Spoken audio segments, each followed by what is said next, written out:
ಶ್ರೀಗುರುಭ್ಯೋ ನಮಃ. ಹರಿ ಓಂ.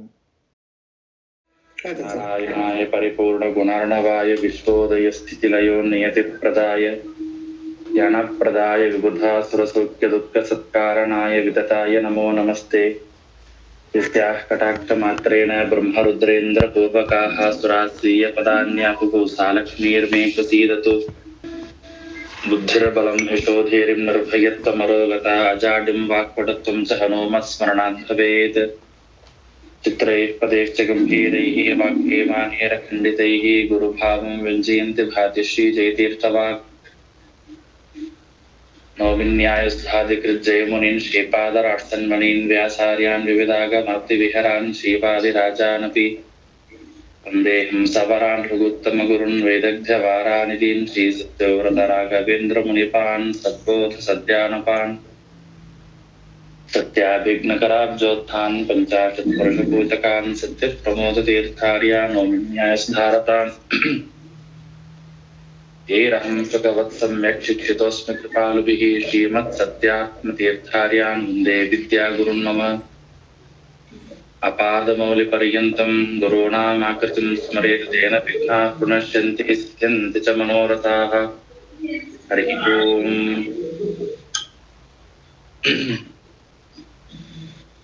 ಮೊದಲನೇ ಶ್ಲೋಕ, 2ನೇ ಅಧ್ಯಾಯ. ಯೋ ಯೇವ ಬಲಜ್ಯೇಷ್ಠಃ ಕ್ಷತ್ರಿಯೇಷು ಸ ಉತ್ತಮಃ ಅಂಗಂ ಚೇತ್ ವಿಷ್ಣುಕಾರ್ಯೇಷು ತದ್ಭಕ್ತಿರೇವ ರಥಾನ್ಯತಾ. ಯೋ ಏವ ಬಲಜ್ಯೇಷ್ಠಃ ಕ್ಷತ್ರಿಯೇಷು ಸ ಉತ್ತಮಃ. ನಿನ್ನೆ ಈ ವಿಚಾರವನ್ನು ತಿಳಿದಿದ್ವಿ. ಬಲದಲ್ಲಿ ಇವರು ಅಧಿಕರಾಗಿದ್ದಾರೆ ಅಂತನ್ನೋದನ್ನ ಹೇಳಿದ್ರು. ಬಲದಲ್ಲಿ ಶಕ್ತಿಯಲ್ಲಿ ಅಧಿಕರಾದ ಮಾತ್ರಕ್ಕೆ ಅವರು ಉತ್ತಮರು ಯಾಕೆ ಅನ್ನುವಂತಹ ಪ್ರಶ್ನೆ. ಅಲ್ಲಿ ಈ ರೀತಿಯಾದಂತಹ ಪ್ರಶ್ನೆ ಬಂದಾಗ ಅಲ್ಲಿ ಯೋ ಏವ ಬಲಜ್ಯೇಷ್ಠಃ ಕ್ಷತ್ರಿಯೇಷು ಸ ಉತ್ತಮಃ ಅಂತ ಹೇಳ್ತಾರೆ. ಕ್ಷತ್ರಿಯರಲ್ಲಿ ಯಾರು ಬಲದಲ್ಲಿ ಶ್ರೇಷ್ಠರೋ ಅವರು ಕ್ಷತ್ರಿಯಸ ಉತ್ತಮ, ಅವರು ಉತ್ತಮರು ಅಂದ್ರೆ ತಮ್ಮ ಯೋಗ್ಯತೆಯಲ್ಲಿಯೂ ಕೂಡ ಶ್ರೇಷ್ಠರು ಅಂತ ಹೇಳ್ತಾ ಇದ್ದಾರೆ. ಅಂಗಂ ಚೇತ್ ವಿಷ್ಣು ಕಾರ್ಯೇಶು ತದ್ಭಕ್ತಿ ವನಚಾನ್ಯತ. ಅಂದ್ರೆ ಏನು ಅಂತಂದ್ರೆ, ಯಾಕೆ ಅವರು ಬಲದಲ್ಲಿ ಯಾರು ಶ್ರೇಷ್ಠರೋ ಅವರು ಉತ್ತಮರು ಅಂತ ಹೇಳೋದು ಯಾಕೆ ಅಂತಂದ್ರೆ, ಅವರು ಉತ್ತಮರು ಅಂತ ಯಾವಾಗ ಆಗ್ತಾರೆ ಅಂತಂದ್ರೆ ಅಂಗಂ ಚೇತ್ ವಿಷ್ಣು ಕಾರ್ಯೇಶು, ಆ ಬಲವನ್ನ ಅವರ ಪರಾಕ್ರಮವನ್ನು ಇಟ್ಟುಕೊಂಡು ಭಗವತ್ನ ವಿಷ್ಣುವಿನ ಕಾರ್ಯದಲ್ಲಿ ಅಂಗವಾಗಿದ್ದರೆ ಅವರಿಗೆ ಆ ಬಲ ಇದ್ದಿದ್ದು ಉತ್ತಮ ಅಂತ ಆಗತ್ತೆ, ಶ್ರೇಷ್ಠ ಅಂತ ಆಗತ್ತೆ. ಹೊರತು ಬಲ ಇದ್ದವರು ಎಲ್ಲರೂ ಕೂಡ ಉತ್ತಮರಲ್ಲ ಅಂತ ಶ್ರೀಮದಾಚಾರ್ಯರು ಹೇಳ್ತಾ ಇದ್ದಾರೆ. ತಾತ್ಪರ್ಯನಿರ್ಣಯದಲ್ಲಿ ಹಿಂದಿನ ಶ್ಲೋಕದಲ್ಲಿ ಯಾರಿಗೆ ಬಲ ಅಧಿಕವಾಗಿರತ್ತೋ ಅವರು ಉತ್ತಮರು ಅಂತ ಹೇಳಿದ್ರು. ಬಲ ಅಧಿಕವಾಗಿದ್ದವರು ಎಲ್ಲರೂ ಉತ್ತಮರು ಅಂತಂದ್ರೆ ಅನೇಕ ಜನ ರಾಕ್ಷಸರಿಗೆ ಅವರವರ ಬಲವನ್ನು ನೋಡಿದಾಗ ಅವರಲ್ಲಿಯೂ ಕೂಡ ಉತ್ತಮತ್ವ ಅಂತ ಕಾಣಿಸ್ಬೇಕಾಗಿತ್ತು, ಅವರು ಕೂಡ ಉತ್ತಮರು ಅಂತ ಆಗಬೇಕಾಗಿತ್ತು. ಆದ್ರೆ ಅದಕ್ಕೆ ಅಂದ್ರು ಈ ರೀತಿಯಾದಂತಹ ಪ್ರಶ್ನೆ ಬರುತ್ತೆ. ಅದನ್ನ ಪರಿಹಾರ ಮಾಡೋದಕ್ಕೋಸ್ಕರವಾಗಿ ಶ್ರೀಮದಾಚಾರ್ಯ ಮತ್ತೆ ಮುಂದಿನ ಶ್ಲೋಕದಲ್ಲಿ ನಮಗೆ ಬರ್ತಕ್ಕಂತಹ ಸಂಶಯವನ್ನ ಪರಿಹಾರ ಮಾಡ್ತಾರೆ.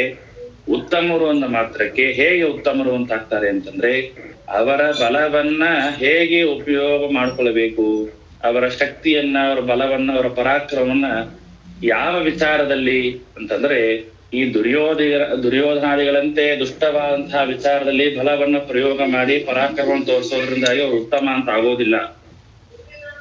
ಅಂಗಂ ಚೇತ್ ವಿಷ್ಣು ಕಾರ್ಯೇಶು, ದೇವರ ಕಾರ್ಯದಲ್ಲಿ ಅವರ ಅಂಗ ವಿಶೇಷವಾದಂತಹ ಅಂಗವಾಗಿರಬೇಕು. ವಿಶೇಷವಾದಂತಹ ಅಂಗವಾದಾಗ ಆಗ ಏನಾಗತ್ತೆ ಅಂತಂದ್ರೆ, ಅಂತಹ ಬಲಿಷ್ಠರಾದಂತಹ ವ್ಯಕ್ತಿಗಳು ಅಧಿಕ ಉತ್ತಮ ಅಂತ ಆಗ್ತಾರೆ.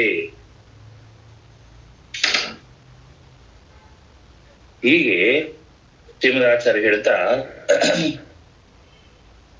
ಮುಂದೆ ಹೇಳ್ತಾರೆ, ಬಲಂ ನೈಸರ್ಗಿಕಂ ತಚ್ಚೇತ್ ವರಾಸ್ತ್ರಾದೇತಸ್ತದನ್ಯಥ ಅನ್ಯಾವೇಶ ನಿಮಿತ್ತಂ ಚೇತ್ ಬಲಮನ್ಯಾತ್ಮಕಂ ಹಿ ತತ್. ಏನು ಬಲಂ ನೈಸರ್ಗಿಕಂ ತಚ್ಚೇತ್ ವರಾಸ್ತ್ರಾದೇತಸ್ತದನ್ಯಥ. ಇಲ್ಲಿ ಬಲ ಅಧಿಕವಾದವರು ಉತ್ತಮರು ಅಂತ ಹೇಳಿದ್ರೆ ಸಂತೋಷ. ಇಲ್ಲಿ ಮತ್ತೆ ಒಂದು ಪ್ರಶ್ನೆ ಬರುತ್ತೆ, ಆ ಬಲ ಎಂತಹ ಬಲ ಆಗಿರ್ಬೇಕು ಅಂತಂದ್ರೆ ಅವರಲ್ಲಿ ಇರ್ತಕ್ಕಂತಹ ಬಲ ಅವರ ಸ್ವಾಭಾವಿಕವಾಗಿರಬೇಕು. ಅವರಲ್ಲಿ ಬಲ, ಪರಾಕ್ರಮ, ಶಕ್ತಿ ಅವರಲ್ಲಿ ಸ್ವಾಭಾವಿಕವಾಗಿದ್ದಾಗ ಮಾತ್ರ ಅವರು ಉತ್ತಮರು ಅಂತ ಹೇಳಿಕ್ಕೆ ಸಾರ್ಥಕ ಅಂತ ಹೇಳ್ತಾರೆ. ನೈಸರ್ಗಿಕಂ ಅಂತಂದ್ರೆ ಸ್ವಾಭಾವಿಕ ಅಂತ ಅರ್ಥ. ಯಾಕೆ ಅದನ್ನ ಹೇವಂತೆ ದ್ರೋಣೀಹಿ ಅರ್ಜುನಸ್ಯ ವರತ್ವಂ ಪ್ರಾಪ್ತಂ ಇತ್ಯತಃ ವಿಶೇಷಣಾಂತರ ಮಾಹ. ಯಾಕೆ ಇದನ್ನ ಯಾಕೆ ಹೇಳಿದ್ರು? ಅಲ್ಲ ರೀ, ಈಗ ಒಂದು ಪ್ರಶ್ನೆ ಬರುತ್ತೆ, ಬಲ ಅಧಿಕರಾದವರು ಉತ್ತಮರು ಅಂತ ಹೇಳೋದಾದ್ರೆ ಅವರು ಆ ಬಲವನ್ನ ಇಟ್ಟುಕೊಂಡು ಅವರು ಭಗವಂತನ ವಿಷೇಕವಾದಂತಹ ಕಾರ್ಯದಲ್ಲಿ ಅವರ ಪ್ರಧಾನವಾದಂತಹ ಅಂಗ ಇದ್ದಾಗ ಅವರು ಉತ್ತಮರು ಅಂತ ಆಗತ್ತೆ ಎಂದು ಶ್ರೀಮದಾಚಾರ್ಯ ಹೇಳ್ತಾರೆ. ಮತ್ತೆ ಒಂದು ಪ್ರಶ್ನೆ ಬರುತ್ತೆ ಅಲ್ವಾ, ಹಾಗಾದ್ರೆ ದ್ರೋಣಾಚಾರ್ಯರು, ಅರ್ಜುನ ಇವೇ ಮೊದಲಾದವರಲ್ಲಿ ಬಲದ ಆಧಿಕ್ಯ ಕಂಡು ಬಂತು. ಬಲದ ಆಧಿಕ್ಯ ಕಂಡು ಬಂದಾಗ ಅವ್ರನ್ನ ಉತ್ತಮ ಅಂತ ಕರಿಬೇಕಲ್ಲ, ಯಾಕೆ ಕರೆದಿಲ್ಲ? ಒಂದು ವೇಳೆ ಅವರನ್ನೂ ಉತ್ತಮ ಅಂತ ಕರಿತೀರಾ ಅಂತಂದ್ರೆ ಹೇಳ್ತಾರೆ ಅವರು ಉತ್ತಮರಲ್ಲ. ಬಲದ ಆಧಿಕ್ಯ ಬಿದ್ದು ಅವರ ಭಗವಂತರಿಗೋಸ್ಕರವಾಗಿ ಆ ಬಲವನ್ನ, ಪರಾಕ್ರಮವನ್ನ ಅವರು ಪ್ರಯೋಗ ಮಾಡೋದಾಗಿದ್ರೆ, ದೇವರ ಸೇವಾ ಕಾರ್ಯದಲ್ಲಿ ಅವರ ಬಲವನ್ನ ಪ್ರಯೋಗ ಮಾಡೋದಾಗಿದ್ರೆ, ಆವಾಗ ಈ ದ್ರೋಣಾಚಾರ್ಯರು, ಅರ್ಜುನ ಇವರೇ ಮೊದಲಾದವರೆಲ್ಲರೂ ಕೂಡ ಅವರಲ್ಲಿಯೂ ಕೂಡ ವಿಶಿಷ್ಟವಾದಂತಹ ಬಲ ಇತ್ತಲ್ಲ, ಹಾಗಾದ್ರೆ ಅವರು ಉತ್ತಮರ ಅಂತಂದ್ರೆ ಅದಕ್ಕೆ ಶ್ರೀನಿವಾಸ ಹೇಳ್ತಾರೆ, ಹೌದು ಅವರಲ್ಲಿ ಬಲ ಇತ್ತು, ಆದ್ರೆ ಅವರು ಸ್ವಾಭಾವಿಕವಾದಂತಹ ಬಲ ಇರ್ಲಿಲ್ಲ. ಸ್ವಾಭಾವಿಕವಾದಂತಹ ಬಲ ಯಾರಲ್ಲಿರುತ್ತೋ ಅವರು ಉತ್ತಮರು. ವರ ಅಂತಂದ್ರೆ ಏನು? ವರ ಅಸ್ತ್ರಾದೇಸ್ತದನ್ಯತ. ವರ ಅಂತಂದ್ರೆ ಅನೇಕ ಉತ್ತಮರಾದಂತಹ ದೇವತೆಗಳಿಂದ ವರ ಬರುತ್ತೆ. ರುದ್ರ ದೇವತೆಗಳಿಂದ ವರ ಬರುತ್ತೆ. ಅನೇಕ ಅಸ್ತ್ರಗಳಿಂದಾಗಿ ಒಬ್ಬ ರುದ್ರದೇವರ, ಬ್ರಹ್ಮಾದಿ ದೇವತೆಗಳ ವರದಿಂದಾಗಿ ಎಷ್ಟೋ ಜನ ದೇವತೆಗಳಲ್ಲಿ ಬಲ ಆದಿತ್ಯ ಆಗಿದೆ, ಅವರಲ್ಲಿ ಬಲ ಅಂತ ಅನ್ನೋದು ಅಭಿವೃದ್ಧಿ ಆಗಿದೆ. ಅದೆಲ್ಲವೂ ಕೂಡ ಹೇಗೆ ಅಂದ್ರೆ ಅಂತಹ ಬಲ ಇದು ಈ ವ್ಯಕ್ತಿ ಉತ್ತಮ ಅಂತ ಹೇಳಿ ಕಾರಣ ಆಗೋದಿಲ್ಲ. ಯಾಕೆ ಅಂತಂದ್ರೆ ಅವರು ಬೇರೆ ದೇವತೆಗಳ ಅನುಗ್ರಹದಿಂದಾಗಿ ಅಥವಾ ಬೇರೆ ದೇವತೆಗಳ ಆವೇಶದಿಂದಾಗಿ ಅವರಲ್ಲಿ ಬಲ ಅಂತ ಅನ್ನೋದು ಪ್ರಬಲವಾಯಿತೆ ಹೊರತಾಗಿ ರುದ್ರದೇವರ ವರದಿಂದ, ಬ್ರಹ್ಮದೇವರ ವರದಿಂದ ಅಥವಾ ರುದ್ರಾಂಶರಾದಂತಹ ಹೀಗೆ ದೇವತೆಗಳ ಅಂಶದಿಂದಾಗಿ ಒಬ್ಬ ವ್ಯಕ್ತಿಯಲ್ಲಿ ಬಲ ಅಧಿಕ ಆಗುವುದು ಬೇರೆ, ಅಥವಾ ದೇವತೆಗಳ ಅನುಗ್ರಹದಿಂದಾಗಿ ಒಬ್ಬ ವ್ಯಕ್ತಿಯಲ್ಲಿ ಬಲ ಬರುವುದು ಬೇರೆ. ಸ್ವಾಭಾವಿಕವಾಗಿ ಅವನಲ್ಲಿ ಶಕ್ತಿ, ಬಲ ಅಂತನೂ ಅಧಿಕವಾಗಿರೋದು ಬೇರೆ. ಬಲಂ ನೈಸರ್ಗಿಕಂ ತಚ್ಚೇತ್ ಪರಾಸ್ತ್ರಾದೇಸ್ತಧನ್ಯತ ಅನ್ಯಾವೇಶ ನಿಮಿತ್ತಂ ಚೇತ್. ಅನ್ಯಾವೇಶ ಅಂತ ಶಬ್ದಕ್ಕೆ ಹೇಳ್ತಾರೆ. ಅನ್ಯಾವೇಶ ಅಂತ ಶಬ್ದಕ್ಕೆ ಬೇರೆ ಬೇರೆ ದೇವತೆಗಳ ಆವೇಶದಿಂದಾಗಿ ಅವರಲ್ಲಿ ಚೇತ್ ಉತ್ತಮತ್ವಂ, ಅವರಲ್ಲಿ ಉತ್ತಮತ್ವ ಬಂತು ಅಂತಾರೆ. ಯದ್ ಆವೇಶ ನಿಮಿತ್ತಂ ಬಲಂ ತದಾತ್ಮಕಂ ತತ್ ಸ್ವರೂಪಂ ಹಿ ಪ್ರಸಿದ್ಧಂ. ಅಲ್ಲಿ ಏನಂತಾಯ್ತು? ಈಗ ಉದಾಹರಣೆಗೆ ಅರ್ಜುನರಲ್ಲಿ ಬಲ ಇದೆ, ಅಧಿಕವಾದಂತಹ ಬಲ ಇದೆ. ಅದರಲ್ಲಿ ಏನಿದೆ? ಅರ್ಜುನರಲ್ಲಿ ಇಂದ್ರನ ಆವೇಶ ಇದೆ, ಇಂದ್ರನ ಆವೇಶವೂ ಇದೆ. ಆದ್ರಿಂದಾಗಿ ಆ ಇಂದ್ರನ ಆವೇಶ ಇರೋದ್ರಿಂದಾಗಿ, ಶೇಷದೇವರ ಆವೇಶ ಇರ್ತಾ ಇರೋದ್ರಿಂದಾಗಿ ಅವನಲ್ಲಿ ಬಲ ಏನಾಯ್ತು? ಆಧಿಕ್ಯ ಬಂತು. ಆಧಿಕ್ಯ ಬಂದ ಕಾರಣ ಅವನಲ್ಲಿ ಅಂತಹ ಶಕ್ತಿ ಬರ್ಲಿಕ್ಕೆ ಏನು ಕಾರಣ ಅಂದ್ರೆ ಶೇಷದೇವರ, ಇಂದ್ರದೇವರ ಸನ್ನಿಧಾನ ಅಂತ ಆಯ್ತೆ ಹೊರತಾಗಿ ಅರ್ಜುನನಂದ ಪ್ರಧಾನವಾದಂತಹ ಶಕ್ತಿ ಅಷ್ಟು ಇಲ್ಲ. ಆದ್ರಿಂದಾಗಿ ಏನಾಯ್ತು? ಸ್ವಾಭಾವಿಕವಾಗಿ ಬಲ ಅಧಿಕವಾಗಿರಬೇಕು. ಸ್ವಾಭಾವಿಕವಾದಂತಹ ಬಲ ಅವನಲ್ಲಿ ಅಧಿಕವಾಗಿದ್ದು ತನ್ನ ಬಲದಿಂದಾಗಿ ಅವನು ಭಗವಂತನ ಕಾರ್ಯವನ್ನು ಮಾಡಬೇಕು. ಭಗವಂತನ ಕಾರ್ಯದಲ್ಲಿ ಅವನ ಬಲ ಅಂಗವಾಗಿರಬೇಕು. ಅಂತಹ ವ್ಯಕ್ತಿ ಜ್ಯೇಷ್ಠ ಹಾಗೂ ಅಂತಹ ವ್ಯಕ್ತಿ ಉತ್ತಮ ಅಂತ ಕರೆಸ್ಕೊಳ್ತಾನೆ ಅಂತ ಶ್ರೀಮದಾಚಾರ್ಯರು ಹೇಳ್ತಾ ಇದ್ದಾರೆ. ದೇವೇಶು ಬಲಿನಾಮೇವ ಭಕ್ತಿ ಜ್ಞಾನೇನ ಚಾನ್ಯತ ಸಯೇವ ಚ ಪ್ರಿಯೋ ವಿಷ್ಣೋಃ ನಾನ್ಯಥಾ ತು ಕಥಂಚನ. ದೇವೇಶು ಬಲಿನಾಮೇವ ಭಕ್ತಿ ಜ್ಞಾನೇನ ಚಾನ್ಯತ. ನೋಡ್ರಿ, ದೇವತೆಗಳಲ್ಲಿ ನ ಅನೇನ ಬ್ರಹ್ಮಣ ಆದಿತ್ಯ ಸಿದ್ಧಿ ಕ್ಷತ್ರಿಯೇಷು ಅತಿವ್ಯಾಪ್ತೇ ಸಂಕೋಚನ ಬ್ರಹ್ಮಣಶ್ಚ ದೇವತ್ವ ಇತ್ತಾಹ. ಅಂದ್ರೆ ದೇವತೆಗಳಲ್ಲಿ ದೇವತೆಗಳಲ್ಲಿ ಭಕ್ತಿ ಜ್ಞಾನಗಳನ್ನ ಯಾವಾಗ ನಾವು ಲೆಕ್ಕ ಹಾಕ್ಲಿಕ್ಕೆ ಬರುತ್ತೆ ಅಂತಂದ್ರೆ, ದೇವತೆಗಳಲ್ಲಿ ಬಲಿನಾಮೇವ, ದೇವತೆಗಳಲ್ಲಿ ಎಲ್ಲಿಯವರೆಗೆ ಬಲ ಇರುತ್ತೋ ಅಲ್ಲಿಯವರೆಗೆ ಭಕ್ತಿ ಜ್ಞಾನೇ, ಅವರಲ್ಲಿ ಅಜ್ಞಾನ ಹಾಗೂ ಭಕ್ತಿ ಅಂತ ಅನ್ನೋದು ಕಂಡು ಬರುತ್ತೆ. ಅನ್ಯಥಾ ದೇವತೆಗಳ ಬಲ ಇಲ್ಲದೆ ಇದ್ದಾಗ ಭಕ್ತಿ ಹಾಗೂ ಜ್ಞಾನ ಆ ದೇವತೆಗಳಲ್ಲಿ ಕಂಡು ಬರೋದಿಲ್ಲ.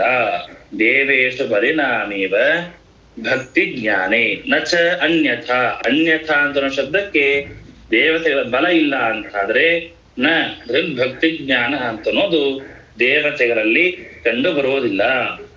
ಆದ್ದರಿಂದಾಗಿ ಸಗೇವಚ ಪ್ರಿಯೋ ವಿಷ್ಣೋ ನಾಣ್ಯಥಾತ ಕೃತಂಚನ, ಆದ್ದರಿಂದಾಗಿ ಬಲ ಇದ್ದಾಗ ಮಾತ್ರ ಅಂತಹ ವ್ಯಕ್ತಿ ಭಗವಂತನಿಗೆ ಅತಿ ಪ್ರಿಯನಾಗ್ತಾನೆ. ಸಯೇವಚ ಪ್ರಿಯ, ಸಯೇವಚ ಪ್ರಿಯ ಅಂತಂದ್ರೆ ಅಂತಹ ಬಲಿಷ್ಠನಾದಂತಹ ಯಾವ ದೇವತೆ ಇರ್ತಾನೆ ಭಕ್ತಿ ಜ್ಞಾನಿ ಅತಿ ಪ್ರಿಯತ್ವೆ ಪ್ರಯೋಜಕತ್ವೆ. ಇಲ್ಲಿ ಏನು ಅಂತಂದ್ರೆ, ಏನು ದೇವರು ಹಾಗಾದ್ರೆ ಯಾರಿಗೆ ಹೆಚ್ಚು ಬಲ ಇರುತ್ತೋ ಅವರಿಗೇನೆ ದೇವರು ಪ್ರೀತ್ಯಾಸ್ಪದನ ಅಂತಂದ್ರೆ ಹಾಗಲ್ಲ. ಇಲ್ಲಿ ಬಲ ಅಂದ್ರೆ ಶಬ್ದಕ್ಕೆ ಭಕ್ತಿ ಜ್ಞಾನ ಅಂತ ಅರ್ಥ. ಏನ ತಾತ್ಪರ್ಯ ಅಂದ್ರೆ, ಯಾರಲ್ಲಿ ಭಕ್ತಿ ಹಾಗೂ ಜ್ಞಾನ ಇರುತ್ತೋ ಅಲ್ಲಿ ಬಲ ಇರುತ್ತೆ, ಯಾರಿಗೆ ಬಲ ಇರುತ್ತೋ ಅವರಲ್ಲಿ ಭಕ್ತಿ ಜ್ಞಾನ ಇರುತ್ತೆ. ಇದು ಎರಡು ಇಲ್ಲದ ಹೊರತು ಅವನು ದೇವತೆ ಅಂತ ಆಗೋದಿಲ್ಲ. ದೇವರು ಯಾರಲ್ಲಿ ಪ್ರಿಯನಾಗಿರ್ತಾನೆ, ಯಾರಲ್ಲಿ ಅವನು ಪ್ರೀತ್ಯಾಸ್ಪದನಾಗಿರ್ತಾನೆ ಅಂತಂದ್ರೆ ಭಕ್ತಿ ಜ್ಞಾನಗಳಿಂದಾಗಿ ಆ ದೇವರು ಆ ವ್ಯಕ್ತಿಯ ಮೇಲೆ ಬಹಳ ಸಂತೋಷ ಪಡುತ್ತಾನೆ. ಆದ್ರಿಂದಾಗಿ ಬಲ ಇದ್ದರೆ ಮಾತ್ರ ಅಂತಹ ವ್ಯಕ್ತಿ ಭಗವಂತನಿಗೆ ಪ್ರಿಯ ಅಂತ ಅನಿಸ್ಕೊಳ್ತಾನೆ. ಇಲ್ಲ ಅಂತಾದ್ರೆ ಸರ್ವಥಾ ಅವನಿಗೆ ಪ್ರೀತ್ಯಾಸ್ಪದ ಆಗೋದಿಲ್ಲ. ಸಯೇವ ಭಕ್ತಿ ಜ್ಞಾನವಾನೇವ, ಭಕ್ತಿ ಹಾಗೂ ಜ್ಞಾನದಿಂದಲೇನೆ ಅವನು ಏನಾಗ್ತಾನೆ ಬಲಿಷ್ಠ ಅಂತ ಅನಿಸ್ಕೊಳ್ತಾನೆ. ಅಂತಹ ಬಲಿಷ್ಠನಾದಂತಹ ವ್ಯಕ್ತಿ ದೇವರ ಪ್ರೀತಿಗೆ ಪಾತ್ರನಾಗ್ತಾನೆ. ಅತ್ರ ಭಕ್ತಿ ಶಬ್ದೇನ ಸ್ನೇಹ ಮಾತ್ರಂ ಗ್ರಾಹ್ಯಂ ಅಥವಾ ಜ್ಞಾನ ಶಬ್ದೇನ ಜಗಜ್ಞಾನಂ ಗ್ರಾಹ್ಯಂ. ಇಲ್ಲಿ ಏನು ಭಕ್ತಿ ಹಾಗೂ ಜ್ಞಾನ ಅಂತ ಹೇಳ್ತಾರೆ. ಏನು ಭಕ್ತಿ ಅಂತಂದ್ರೆ ಇಲ್ಲಿ ಸ್ನೇಹ, ಭಗವಂತ ವಿಷಯಕವಾದಂತಹ ಸ್ನೇಹ, ಸ್ನೇಹವೇ ಭಕ್ತಿ.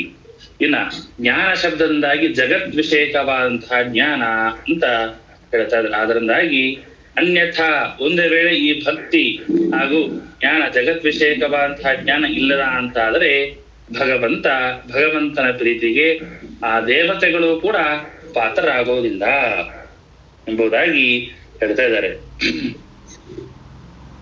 ಅಂದ್ರೆ ತಾತ್ಪರ್ಯ ಇಲ್ಲಿ ಬಲಿನಾಮೇವ ಭಕ್ತಿ ಜ್ಞಾನೇ ಅಂತ ಹೇಳ್ತಾ ಇದ್ದಾರೆ. ಇಲ್ಲಿ ಬಲಿಷ್ಠನಾದಂತಹ ವ್ಯಕ್ತಿಯಲ್ಲಿ ಜ್ಞಾನ ಭಕ್ತ್ಯಾದಿಗಳು ಇರುತ್ತೆ.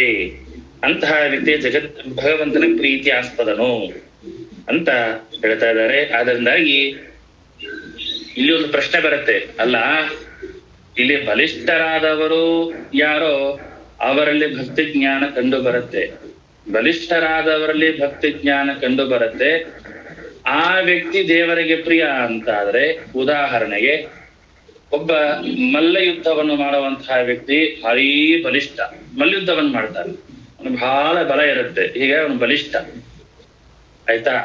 ಆದರೆ ಆ ಮಲ್ಯುದ್ಧವನ್ನು ಮಾಡುವಂತಹ ವ್ಯಕ್ತಿಗೆ ಗುರು ಒಬ್ಬ ಇರ್ತಾನಲ್ಲ, ಗುರು ಅವನಿಗೆ ಬಲಿಷ್ಠನಾಗಿರೋದಿಲ್ಲ. ಒಂದು ವೇಳೆ ಶ್ರೀಮದಾಚಾರ್ಯರ ವಾಕ್ಯದಂತೆ ಬಲಿಷ್ಠರಾದಂತಹ ವ್ಯಕ್ತಿಯಲ್ಲೇನೆ ಜ್ಞಾನ ಭಕ್ತಿಯಾದಿಗಳಿರುತ್ತೆ, ಅಂತಹ ಜ್ಞಾನ ಭಕ್ತಿಯಾದ ಇರ್ತಕ್ಕಂತಹ ವ್ಯಕ್ತಿಯೇ ಭಗವಂತನ ಪ್ರಿಯ ಅಂತ ಅನ್ನೋದನ್ನು ಸ್ಪಷ್ಟವಾಗಿ ಹೇಳ್ತಾ ಇದ್ದಾರೆ.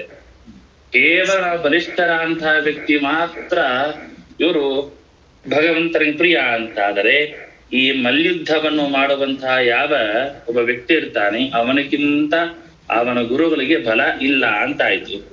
ಆ ಬಲ ಇಲ್ಲ ಅಂತಂದ ಮಾತ್ರಕ್ಕೆ ಆ ಗುರುಗಳಕ್ಕಿಂತ ಆ ಮಲ್ಯುದ್ಧವನ್ನು ಮಾಡುವಂತಹ ವ್ಯಕ್ತಿ ಉತ್ತಮ ಅಂತ ಆಗ್ತಾನ?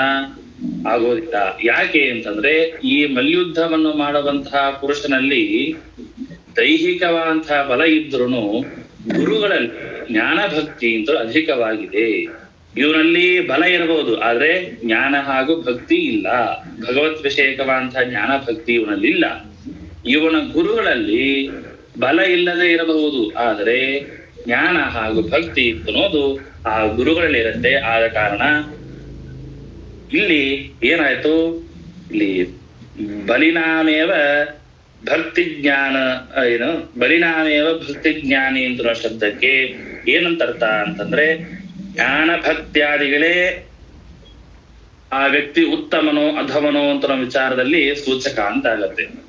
ನೋಡಿ, ಜ್ಞಾನ ಹಾಗೂ ಭಕ್ತಿ ಯಾರ ವ್ಯಕ್ತಿಯಲ್ಲಿ ಜಾಸ್ತಿ ಆಗಿದೆ ಅವನು ಉತ್ತಮ, ಯಾರು ಕಡಿಮೆ ಆಗಿದೆ ಅವನು ಅಧಮ ಅನ್ನುವಂತಹ ವಿಚಾರದಲ್ಲಿ ಏನು ಇಲ್ಲಿ ಬಲಿಷ್ಠನಾದಂತಹ ಪುರುಷ ಇಲ್ಲಿ ವಿಷಯವಲ್ಲ. ಇಲ್ಲಿ ಬಲಿಷ್ಠ ಅಥವಾ ಇವನು ಉತ್ತಮ ಅಂತ ಅನ್ನೋ ವಿಷಯದಲ್ಲಿ ಹೇಗೆ ನಾವು ಅದನ್ನ ನಿರ್ಧಾರ ತಗೊಳ್ಳೋದು? ಶ್ರೀಮದಾಚಾರ್ಯ ಒಂದ್ ಕಡೆ ಬಲಿಷ್ಠನ ಅಂತಹ ವ್ಯಕ್ತಿ ಉತ್ತಮ ಅಂತ ಹೇಳ್ತಾರೆ, ಒಂದ್ ಕಡೆ ಬಲಿಷ್ಠನ ಅಂತಹ ವ್ಯಕ್ತಿ ಅವನು ಬಲ ಉಳ್ಳವ ಅಂತ ಆದ್ರೆ ಅವನಲ್ಲಿ ಭಕ್ತಿ ಜ್ಞಾನ ಇರತ್ತೆ ಅಂತ ಹೇಳ್ತಾ ಇದ್ದಾರೆ. ಏನಿದು ಅರ್ಥವಾಗ್ತಾ ಇಲ್ಲ ಅಂತಂದ್ರೆ ಬಹಳ ಸರಳವಾಗಿ ತಿಳ್ಕೊಳ್ಬೇಕು. ಒಬ್ಬ ವ್ಯಕ್ತಿಯ ಉತ್ತಮತ್ವವನ್ನ ನಾವು ಹೇಗೆ ನಿರ್ಧಾರ ತಗೊಳ್ಬೇಕು ಅಂತಂದ್ರೆ ಅವನ ಜ್ಞಾನ ಹಾಗೂ ಭಕ್ತಿಯಿಂದ ಅವನಲ್ಲಿ ಉತ್ತಮತ್ವವನ್ನು ನಾವು ಪರಿಗಣಿಸಬೇಕು ಎಂಬುದಾಗಿ ಹೇಳ್ತಾರೆ.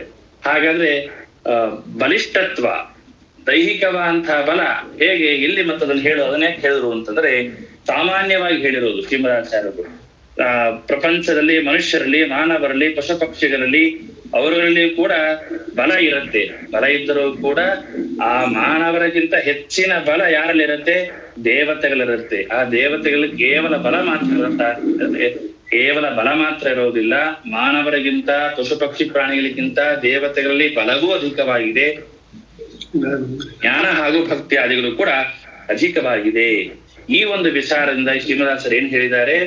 ದೇವೇಶು ಬಲಿನಾಮೇವ ಭಕ್ತಿ ಜ್ಞಾನೇನ ಸಾನ್ಯತ ಸಯೇವಚ ಪ್ರಿಯೋ ವಿಷ್ಣೋಹೋ ನಾಣ್ಯಥಾತು ಕಥಂಚನ. ದೇವತೆಗಳು ಬಲಿಷ್ಠರಾಗಿದ್ದಾಗಲೇನೆ ಅವರಲ್ಲಿ ಭಕ್ತಿ ಜ್ಞಾನ ಅಂತನೂ ಇರುತ್ತೆ. ಅವರಲ್ಲಿ ಭಕ್ತಿ ಜ್ಞಾನ ಇಲ್ಲ ಅಂತಂದ್ರೆ ಅವರು ಬಲಿಷ್ಠರಾಗಿಲ್ಲ ಅಂತ ಅರ್ಥ. ಅವರ ಭಕ್ತಿ ಜ್ಞಾನದಿಂದ ಕೂಡಿರ್ತಕ್ಕಂತಹ ದೇವತೆಗಳೇ ಭಗವಂತನಿಗೆ ಪ್ರಿಯವೇ ಹೊರತಾಗಿ ಭಕ್ತಿ ಜ್ಞಾನ ಇಲ್ಲದೆ ಇರತಕ್ಕಂತಹ ದೇವತೆಗಳು ಭಗವಂತನಿಗೆ ಪ್ರಿಯರಲ್ಲ ಅಂತ ಶ್ರೀಮದಾಚಾರ್ಯ ಹೇಳ್ತಾರೆ. ಇಲ್ಲಿ ಭಕ್ತಿ ಜ್ಞಾನ ಇರೋರು ದೇವತೆಗಳು ಅಂತನೂ ಸಿದ್ಧ ವಿಷಯ. ಭಕ್ತಿ ಜ್ಞಾನ ಇಲ್ಲದೆ ಇದ್ದವರು ದೇವತೆಗಳು ಆಗೋದೇ ಇಲ್ಲ, ಅವ್ರು ದೈತ್ಯರೇ ಆಗಿರ್ತಾರೆ, ಅದು ಸಿದ್ಧ ವಿಷಯ. ಹೀಗಾಗಿ ಅದನ್ನ ಪ್ರತ್ಯೇಕವಾಗಿ ಹೇಳುವಂತಹ ಅವಶ್ಯಕತೆ ಇಲ್ಲ. ತಸ್ಮಾದ್ಯೋ ಯೋ ಬಲಜ್ಯೇಷ್ಠ ಸಗುಣ ಜ್ಯೇಷ್ಠ ಏವ ಹಿ ಬಲಂ ಹಿ ಕ್ಷತ್ರಿಯೋ ವ್ಯಕ್ತಂ ಜ್ಞಾಯತೆ ಸ್ಥೂಲ ದೃಷ್ಟಿಭಿಃ. ತಸ್ಮಾತ್ ಆದ್ದರಿಂದ ಏನೋ ಕ್ಷತ್ರಿಯೇಷು ಇತ್ಯಾದಿನ ಸ್ಥಾಂ ವ್ಯಾಪಿನೋದಿ ಯೋ ಯಹ ಏವ ಸಹ ಕ್ಷತ್ರಿಯತ್ವೇಸಿ ಸ್ವಾಭಾವಿಕ ಬಲಜ್ಯೇಷ್ಠ ಸ ಗುಣಜ್ಯೇಷ್ಠ ಇತಿ. ಅಂತೂ ಏನ್ ಹೇಳಿದಂತೆ ಆಯ್ತು? ತಸ್ಮಾದ್ಯೋ ಯೋ ಬಲಜ್ಯೇಷ್ಠ ಸಗುಣ ಜ್ಯೇಷ್ಠ ಏವ ಹಿ. ತಸ್ಮಾತ್ ಆದ್ದರಿಂದ ಏನಾದ್ದರಿಂದ ಅಂತಂದ್ರೆ ಬಲದಲ್ಲಿ ಯಾರು ಹಿರಿಯರೋ ಅವರು ಭಗವಂತನಿಗೆ ಪ್ರಿಯ ಅಂತ ಹೇಳಿದಿರಿ. ಆದ್ದರಿಂದ ಯೋ ಬಲಜ್ಯೇಷ್ಠ, ಯಾರು ಬಲದಲ್ಲಿ ಕ್ಷತ್ರಿಯನಾದವನು, ಯಹ ಸಹ ಕ್ಷತ್ರಿಯತ್ವೇ, ಆ ವ್ಯಕ್ತಿ ಕ್ಷತ್ರಿಯನಾದ ಅಂತಾದ್ರೆ ಅವನಲ್ಲಿ ಸ್ವಾಭಾವಿಕವಾದಂತಹ ಬಲ ಅವನು ಜ್ಯೇಷ್ಠವಾಗಿರುತ್ತೆ. ಸ್ವಾಭಾವಿಕವಾಗಿ ಯಾವ ವ್ಯಕ್ತಿಯ ಬಲ ಜ್ಯೇಷ್ಠವಾಗಿದೆಯೋ ಅವನಲ್ಲಿ ಗುಣಜ್ಯೇಷ್ಠ, ಗುಣವೂ ಕೂಡ ಸ್ವಾಭಾವಿಕವಾಗಿ ಶ್ರೇಷ್ಠವಾಗಿ ಇರುತ್ತೆ ಎಂಬುದ ಹೇಳುತ್ತೆ. ತಸ್ಮಾದ್ಯೋ ಯೋ ಬಲಜ್ಯೇಷ್ಠ ಸಗುಣಜ್ಯೇಷ್ಠ ಏವ ಹಿ. ಯಾರಲ್ಲಿ ಬಲ ಅಧಿಕವಾಗಿದೆಯೋ ಅವನಲ್ಲಿ ಗುಣವೂ ಕೂಡ ಅಧಿಕವಾಗಿರುತ್ತೆ. ಬಲಂ ಹಿ ಕ್ಷತ್ರಿಯೋ ವ್ಯಕ್ತಂ ಜ್ಞಾಯತೆ ಸ್ಥೂಲ ದೃಷ್ಟಿಭಿಃ. ಈ ಕ್ಷತ್ರಿಯರಲ್ಲಿ ಈ ಬಲ ಇಂತಹ ಈ ರಾಜನಲ್ಲಿ ಬಲ ಅಧಿಕವಾಗಿದೆ ಅಂತ ಹೇಗೆ ಗೊತ್ತಾಗತ್ತೆ ಅಂತಂದ್ರೆ ಸ್ಥೂಲ ದೃಷ್ಟಿಭಿಃ, ಸ್ಥೂಲವಾದಂತಹ ದೃಷ್ಟಿಯಿಂದ. ಸ್ಥೂಲವಾದ ದೃಷ್ಟಿ ಅಂದ್ರೆ ಏನು ಅಂತಂದ್ರೆ ನೋಡದಾಕ್ಷಣ ಗೊತ್ತಾಗ್ಬಿಡುತ್ತೆ. ಸೂಕ್ಷ್ಮ ದೃಷ್ಟಿ ಅಂದ್ರೆ ಬಹಳ ಕಷ್ಟ. ಸೂಕ್ಷ್ಮ ದೃಷ್ಟಿ, ಸ್ಥೂಲ ದೃಷ್ಟಿ ಅಂತ ಹೇಳ್ತೀವಿ. ಕ್ಷತ್ರಿಯರಲ್ಲಿ ಇವನಲ್ಲಿ ಬಲ ಅಧಿಕವಾಗಿದೆ ಅಂತ ಅನ್ನೋದು ಹೇಗೆ ಗೊತ್ತಾಗತ್ತೆ ಅಂತಂದ್ರೆ ಸ್ಥೂಲ ದೃಷ್ಟಿಭಿಃ. ಅವನಲ್ಲಿ ಕ್ಷತ್ರಿಯನಲ್ಲಿ ಈ ರಾಜರಿಗಿಂತ ಈ ರಾಜರಲ್ಲಿ ಬಲ ಅಧಿಕವಾಗಿದೆ ಅಂತ ಅನ್ನೋದು ಸ್ಪಷ್ಟವಾಗಿ ಕಾಣಬರುತ್ತೆ. ಆದ್ರಿಂದಾಗಿ ಆ ರಾಜ ಬಲದಲ್ಲಿ ಜ್ಯೇಷ್ಠನಾಗಿದ್ದಾನೆ ಅಂತಂದ್ಮೇಲೆ ಅವನು ಗುಣದಲ್ಲಿಯೂ ಕೂಡ ಜ್ಯೇಷ್ಠನಾಗೇ ಇದ್ದಾನೆ ಅಂತ ಅನ್ನೋದು ತಿಳಿದುಕೊಳ್ಳಬೇಕು. ಇಲ್ಲಿ ಯಾಕೆ ಅದನ್ನ ಹೇಳ್ತಾ ಇದ್ದಾರೆ? ಇಲ್ಲಿ ಈ ವ್ಯಕ್ತಿ ಬಲದಲ್ಲಿ ಜ್ಯೇಷ್ಠ ಅಂತ ಅನ್ನೋದನ್ನ ಹೇಳ್ತಾ ಇದ್ರು ಶ್ರೀಮದಾಚಾರ್ಯರು. ಆದರೆ ಕೇವಲ ಬಲದಲ್ಲಿ ಜ್ಯೇಷ್ಠವಾಗಿರಬಾರದು, ಭಕ್ತಿ ಜ್ಞಾನಗಳ ಮೂಲಕವಾಗಿ ಅವನು ಜ್ಯೇಷ್ಠನೋ ಕನಿಷ್ಠನೋ ಅಂತ ನಿರ್ಧಾರ ತಗೋಬೇಕು ಅಂತ ಹೇಳ್ತಾರೆ. ಅಂದ್ರೆ ಸ್ವಾಮಿ ಇಲ್ಲಿ ಬಲವನ್ನ ನಾವು ನಿರ್ಧಾರ ತಗೊಳ್ಬಹುದು. ಈಗ ಸ್ಥೂಲ ದೃಷ್ಟಿಯಿಂದಾಗಿ ಇಂತಹ ವ್ಯಕ್ತಿ ಬಲ ಅಧಿಕವಾಗಿದೆ ಅಂತ ಅನ್ನೋದು ಪರಚಿತ್ತ ವೃತ್ತಿಯಾದಂತಹ ಜ್ಞಾನಗಳನ್ನ ಹಾಗೆ ಹೇಳಿಕ್ ಬಿಡೋದಿಲ್ಲ. ನನ್ನ ಎದುರಿಗಿರತಕ್ಕಂತಹ ವ್ಯಕ್ತಿಯ ಬಲ ಎಷ್ಟು ಅಂತ ಅನ್ನೋದು ಅವನ ಕಾರ್ಯದಿಂದಾಗಿ ಅವನ ಪರಾಕ್ರಮದಿಂದ ತಿಳಿದು ಬರುತ್ತೆ. ಆದರೆ ಆ ನನ್ನ ಎದುರಿಗಿರ್ತಕ್ಕಂತಹ ವ್ಯಕ್ತಿ ಒಳಗೆ ಇರತಕ್ಕಂತಹ ಜ್ಞಾನ ನನಗೆ ಹೇಳಿಕ್ ಬರೋದಿಲ್ಲ. ನಾನು ಅದ್ರ ಬಗ್ಗೆ ಅವನ ಜ್ಞಾನದ ಬಗ್ಗೆ ನಾನು ಮಾತಾಡ್ಲಿಕ್ಕೆ ಆಗೋದಿಲ್ಲ. ಅದನ್ನೇ ಹೇಳ್ತಾ ಇದ್ದಾರೆ. ಏನು ಅಂತಂದ್ರೆ ಯೋಗ್ಯತೆಯಲ್ಲಿ ಇವನು ಉತ್ತಮನಲ್ಲ ಅಂತ ಅನ್ನೋದನ್ನ ಜ್ಞಾನಾದಿಗಳೇ ಪ್ರಯೋಜಕ, ಜ್ಞಾನ ಭಕ್ತಿಯಾದಿಗಳೇ ಇವನು ಉತ್ತಮ ಇವನು ಅಧಮ ಅಂತ ಅನ್ಲಿಕ್ಕೆ ಮುಖ್ಯವಾಗಿ ಕಾರಣ. ಆದ್ರೆ ಏನ್ ಮಾಡೋದು, ಆ ಜ್ಞಾನಾದಿಗಳು ಪರಚಿತ್ತನಲ್ಲಿದೆ. ಪರಬುದ್ಧೇಹೇ ಅಪ್ರತ್ಯಕ್ಷತ್ವಾದಂತ ಶಾಸ್ತ್ರ ಹೇಳತ್ತೆ. ಪರಬುದ್ಧಿ ಅಂತ ಅನ್ನೋದು ಅಪ್ರತ್ಯಕ್ಷವಾಗಿದೆ, ಪ್ರತ್ಯಕ್ಷವಲ್ಲ. ನನಗೆ ಕಣ್ಣಿಗೆ ಕಾಣಿಸುವುದು ಅದು ಪ್ರತ್ಯಕ್ಷ, ಕಣ್ಣಿಗೆ ಕಾಣಿಸ್ತೇ ಇರೋದು ಅದು ಅಪ್ರತ್ಯಕ್ಷ.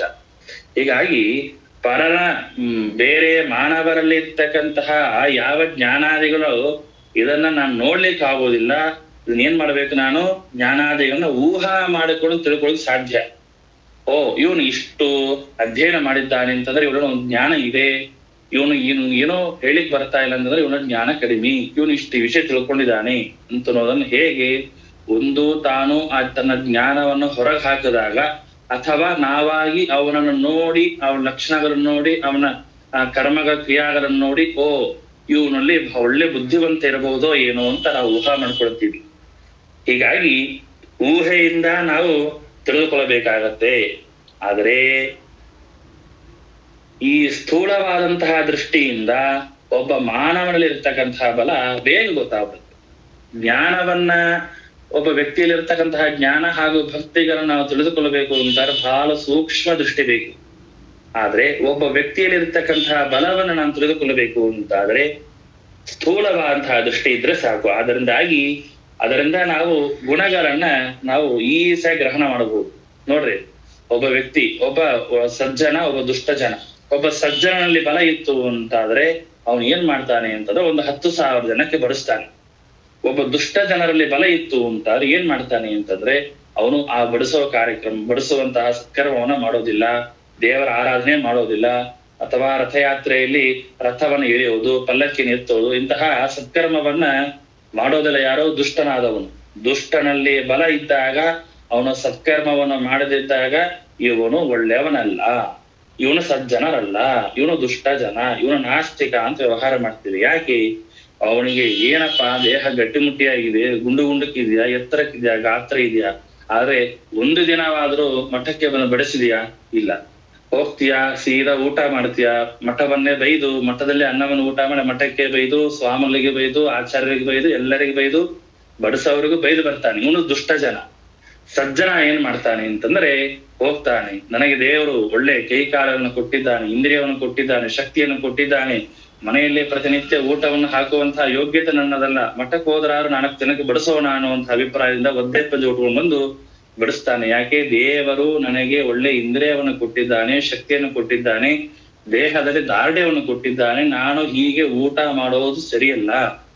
ನಾನು ಈ ಮೂಲಕವಾಗಿ ಅಲ್ಲಿರ್ತಕ್ಕಂತಹ ಬ್ರಾಹ್ಮಣರಲ್ಲಿ 72,000 ಭಗವಂತನ ರೂಪಗಳಿದೆ, ಆ ಭಗವಂತ ರೂಪಗಳನ್ನ ಚಿಂತನೆ ಮಾಡ್ತಾ ಆ ವ್ಯಕ್ತಿಗೆ ನಾನು ಬಡಿಸೋದ್ರಿಂದಾಗಿ ನನಗೆ ಉತ್ತಮವಾದಂತಹ ಶ್ರೇಯಸ್ಸಾಗತ್ತೆ ಅಂತ ತಾನು ಅನುಸಂಧಾನ ಪೂರ್ವಕವಾಗಿ ತಾನು ತನ್ನ ಬಲವನ್ನ ಸದ್ವಿನಿಯೋಗ ಮಾಡಿದ ಅಂತಾದ್ರೆ ಸಜ್ಜನ, ದುಷ್ಟ ವಿನಿಯೋಗ ಮಾಡಿದ ಅಂತಾರ ದುರ್ಜನ ಅಂತ ಸ್ಥೂಲವಾದಂತಹ ದೃಷ್ಟಿಯಿಂದ ಒಬ್ಬ ವ್ಯಕ್ತಿಯಲ್ಲಿ ಇರ್ತಕ್ಕಂತಹ ಬಲವನ್ನ ನಾವು ಕ್ಯಾಲ್ಕುಲೇಟ್ ಮಾಡಿ ಇವನು ಉತ್ತಮ, ಇವನು ಮಧ್ಯಮ, ಇವನು ಅಧಮ ಅಂತ ನಾವು ಹೇಳಿಕ್ ಬರತ್ತೆ. ಆದ್ರೆ ಒಬ್ಬ ಎದುರಿಗಿರ್ತಕ್ಕಂತಹ ವ್ಯಕ್ತಿಯ ಒಳಗಿರ್ತಕ್ಕಂತಹ ಪರಚಿತ್ತ ವೃತ್ತಿಯಾದಂತಹ ಜ್ಞಾನ ಹಾಗೂ ಭಕ್ತಿ, ಆ ವೈರಾಗ್ಯವಾದ್ರೂ ಕಂಡು ಬರಬಹುದು, ಜ್ಞಾನ ಭಕ್ತಿ ಕಂಡು ಬರೋದಿಲ್ಲ ಬೇಗ. ಈ ಒಂದು ವಿಚಾರದಿಂದಾಗಿ ಇಲ್ಲಿ ಬಲವನ್ನ ಶ್ರೀಮದಾಚಾರ್ಯರು ಹೇಳಿದ್ದಾರೆ. ಬಲದಲ್ಲಿ ಶ್ರೇಷ್ಠನಾದಂತಹ ವ್ಯಕ್ತಿ ಗುಣದಲ್ಲಿಯೂ ಶ್ರೇಷ್ಠನಾಗಿ ಇರ್ತಾನೆ ಅಂತ ದೇವತೆಗಳು ಇದು ಮಾನವರಲ್ಲಿ ನಿಯಮ ಇದೆಯಾ ಅಂತಂದ್ರೆ ಸರ್ವಥ ಇಲ್ಲ. ದೇವತೆಗಳಲ್ಲಿ ಆ ನಿಯಮ ಇದೆ. ಆ ದೇವತೆ ಉತ್ತಮನಾದಂತಹ ದೇವತೆ ಬಲದಲ್ಲಿ ಭಾರೀ ಜ್ಯೇಷ್ಠರಾಗಿದ್ದಾನೆ ಅಂತಂದ್ರೆ ಅವನ ಗುಣದಲ್ಲಿ ವಿಪರೀತ ಜ್ಯೇಷ್ಠರಾಗಿ ಇರ್ತಾನೆ. ಆದ್ರಿಂದಾಗಿ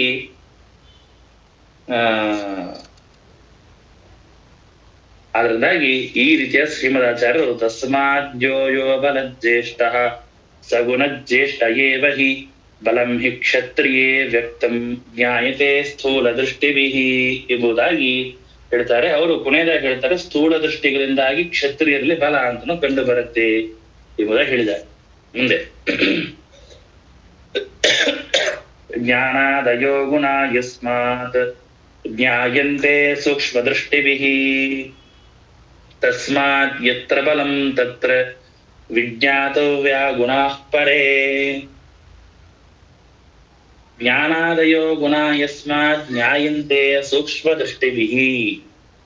ಏನು?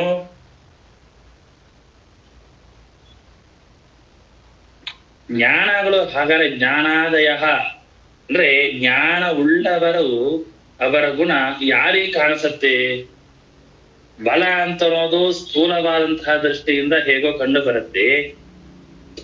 ಜ್ಞಾನ ಮೊದಲಾದಂತಹ ಜ್ಞಾನಾದಯ ಗುಣ, ಜ್ಞಾನ ಭಕ್ತಿಯೇ ಮೊದಲಾದಂತಹ ಗುಣಗಳು ಯಾರಿಗೆ ಕಂಡು ಬರುತ್ತೆ ಅಂತಂದ್ರೆ ಸೂಕ್ಷ್ಮ ದೃಷ್ಟಿ ಇರ್ತಕ್ಕಂತಹ ವ್ಯಕ್ತಿಗಳಿಗೆ ಅದು ಮಾತ್ರ ಕಾಣಿಸುತ್ತೆ.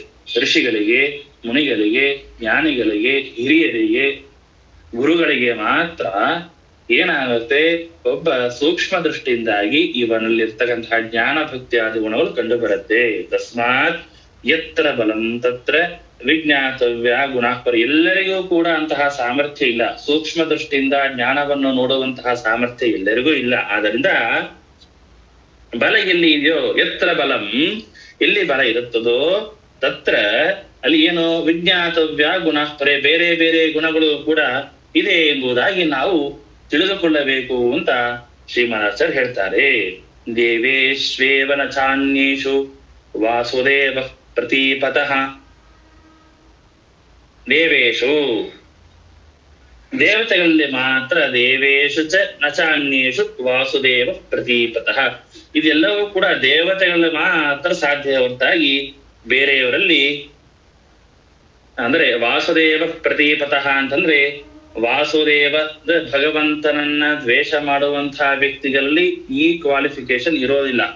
ಯಾರಲ್ಲಿ ಇರುತ್ತೆ ಅಂದ್ರೆ ದೇವೇಶ್ವೇವಚ, ದೇವತೆಗಳಲ್ಲಿ ಮಾತ್ರ ಏನಿರುತ್ತೆ, ಬಲ ಇರುತ್ತೆ ಅಂತಂದ್ಮೇಲೆ ಅವರಲ್ಲಿ ಉತ್ತಮವಾದಂತಹ ಇತರ ಗುಣಗಳು ಕೂಡ ಇರುತ್ತೆ ಅಂತನೋದು ದೇವತೆಗಳಲ್ಲಿ ಮಾತ್ರ ಕಂಡು ಬರುತ್ತೆ ಹೊರತಾಗಿ ದೇವರ ವಿರೋಧವನ್ನು ಮಾಡುವಂತಹ ಅಸುರರಲ್ಲಿ, ಅಧಮ ಜೀವರಾಶಿಗಳಲ್ಲಿ ಇಂತಹ ಗುಣ ಕಂಡು ಬರೋದಿಲ್ಲ.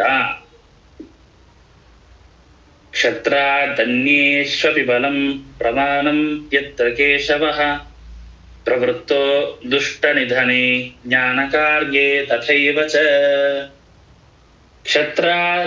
ಕ್ಷತ್ರಾದನ್ಯೇಪಿ ಬಲಂ ಪ್ರಮಾಣಂ ಯತ್ರ ಕೇಶವಃ. ಇಲ್ಲಿ ಹೇಳಿದ್ರು ಏನು ಅಂತಂದ್ರೆ ಬಲದಿಂದಾಗಿ ಗುಣವನ್ನ ಗಣ ಮಾಡಬೇಕು ಅಂತ ಹೇಳಿದ್ರು. ಈಗ ಭಗವಂತ ಕೇಶವ ಇವನು ಏನ್ ಮಾಡ್ತಾನೆ ಅಂದ್ರೆ ಕ್ಷತ್ರಾತ್ ಅನ್ಯೇಪಿ, ಕ್ಷತ್ರಿಯರಿಂದ ಬೇರೆಯವರಲ್ಲಿಯೂ ಕೂಡ ಪ್ರಮಾಣಂ ಬಲಂ, ಅವರಲ್ಲಿ ಕ್ಷತ್ರಿಯರಿಗೆ ಮಾತ್ರ ಬಲವು ಸ್ಥೂಲ ದೃಷ್ಟಿಯಿಂದ ಕಾಣಿಸುತ್ತೆ ಅಂತ ಹಿಂದೆ ಶ್ರೀಮದಾಚಾರ್ಯ ಹೇಳಿ ಮತ್ತೆ ಹೇಳ್ತಾರೆ, ದೇವರ ಕಾರ್ಯದಲ್ಲಿ, ದೇವತಾ ಕಾರ್ಯದಲ್ಲಿ ಕ್ಷತ್ರಿಯರನ್ನ ಬಿಟ್ಟು ಬ್ರಾಹ್ಮಣರಲ್ಲಿಯೂ ಕೂಡ ಬಲ ಇದು ಪ್ರಮಾಣವಾಗಿ ಹೆಚ್ಚಿನ ಪ್ರಮಾಣದಲ್ಲಿ ಕಂಡು ಬಂದದ್ದು ಇದೆ ಎಂಬುದಾಗಿ ಹೇಳ್ತಾ ಇದ್ದಾರೆ. ದೇವರು ತಾನು ಈ ಭೂಭಾರ ಹರಣವನ್ನು ಮಾಡುವಂತಹ ಪ್ರಸಂಗದಲ್ಲಿ ಭಗವಂತ ಏನ್ ಮಾಡ್ತಾನೆ ಅಂತಂದ್ರೆ ತನ್ನ ದುಷ್ಟ ಜನರ ಸಂಹಾರಕ್ಕೋಸ್ಕರವಾಗಿ ಅನೇಕ ಅಸ್ತ್ರ ಶಸ್ತ್ರ ಎಲ್ಲವನ್ನು ಕೂಡ ತಾನು ಏನ್ ಮಾಡ್ತಾನೆ ಅಂತಂದ್ರೆ ಇವರ ಮೂಲಕವಾಗಿ ಆ ದುಷ್ಟ ಜನರನ್ನು ಸಂಹಾರ ಮಾಡಬೇಕು ಅಂತ ಹೊರಟಾಗ ಕ್ಷತ್ರಿಯರಲ್ಲದೆ ಇರತಕ್ಕಂತಹ ಬೇರೆ ಬೇರೆ ಬ್ರಾಹ್ಮಣರಲ್ಲಿಯೂ ಕೂಡ ಏನಾಯ್ತು, ಬಲ ಅಂತನೋದು ಆ ಬ್ರಾಹ್ಮಣರಲ್ಲಿಯೂ ಕೂಡ ಕ್ಷತ್ರ ಅನ್ಯೇಶ್ವಪಿ ಬಲಂ ಪ್ರಮಾಣಂ ಯತ್ರ ಕೇಶವಃ ಪ್ರವೃತ್ತೋ ದುಷ್ಟ ನಿಧನೆ ಪ್ರವೃತ್ತೋ ದುಷ್ಟ ನಿಧನೆ ಅಂತ ಹೇಳ್ತಾ ಇದ್ದಾರೆ. ಪ್ರವೃತ್ತ ಅಂದ್ರೆ ಯಸ್ಮಿನ್ ದೇಶೇ ಕಾಲೇ ಚ ಕೇಶವ ದುಷ್ಟ ನಿಧನೆ ಪ್ರವೃತ್ತ.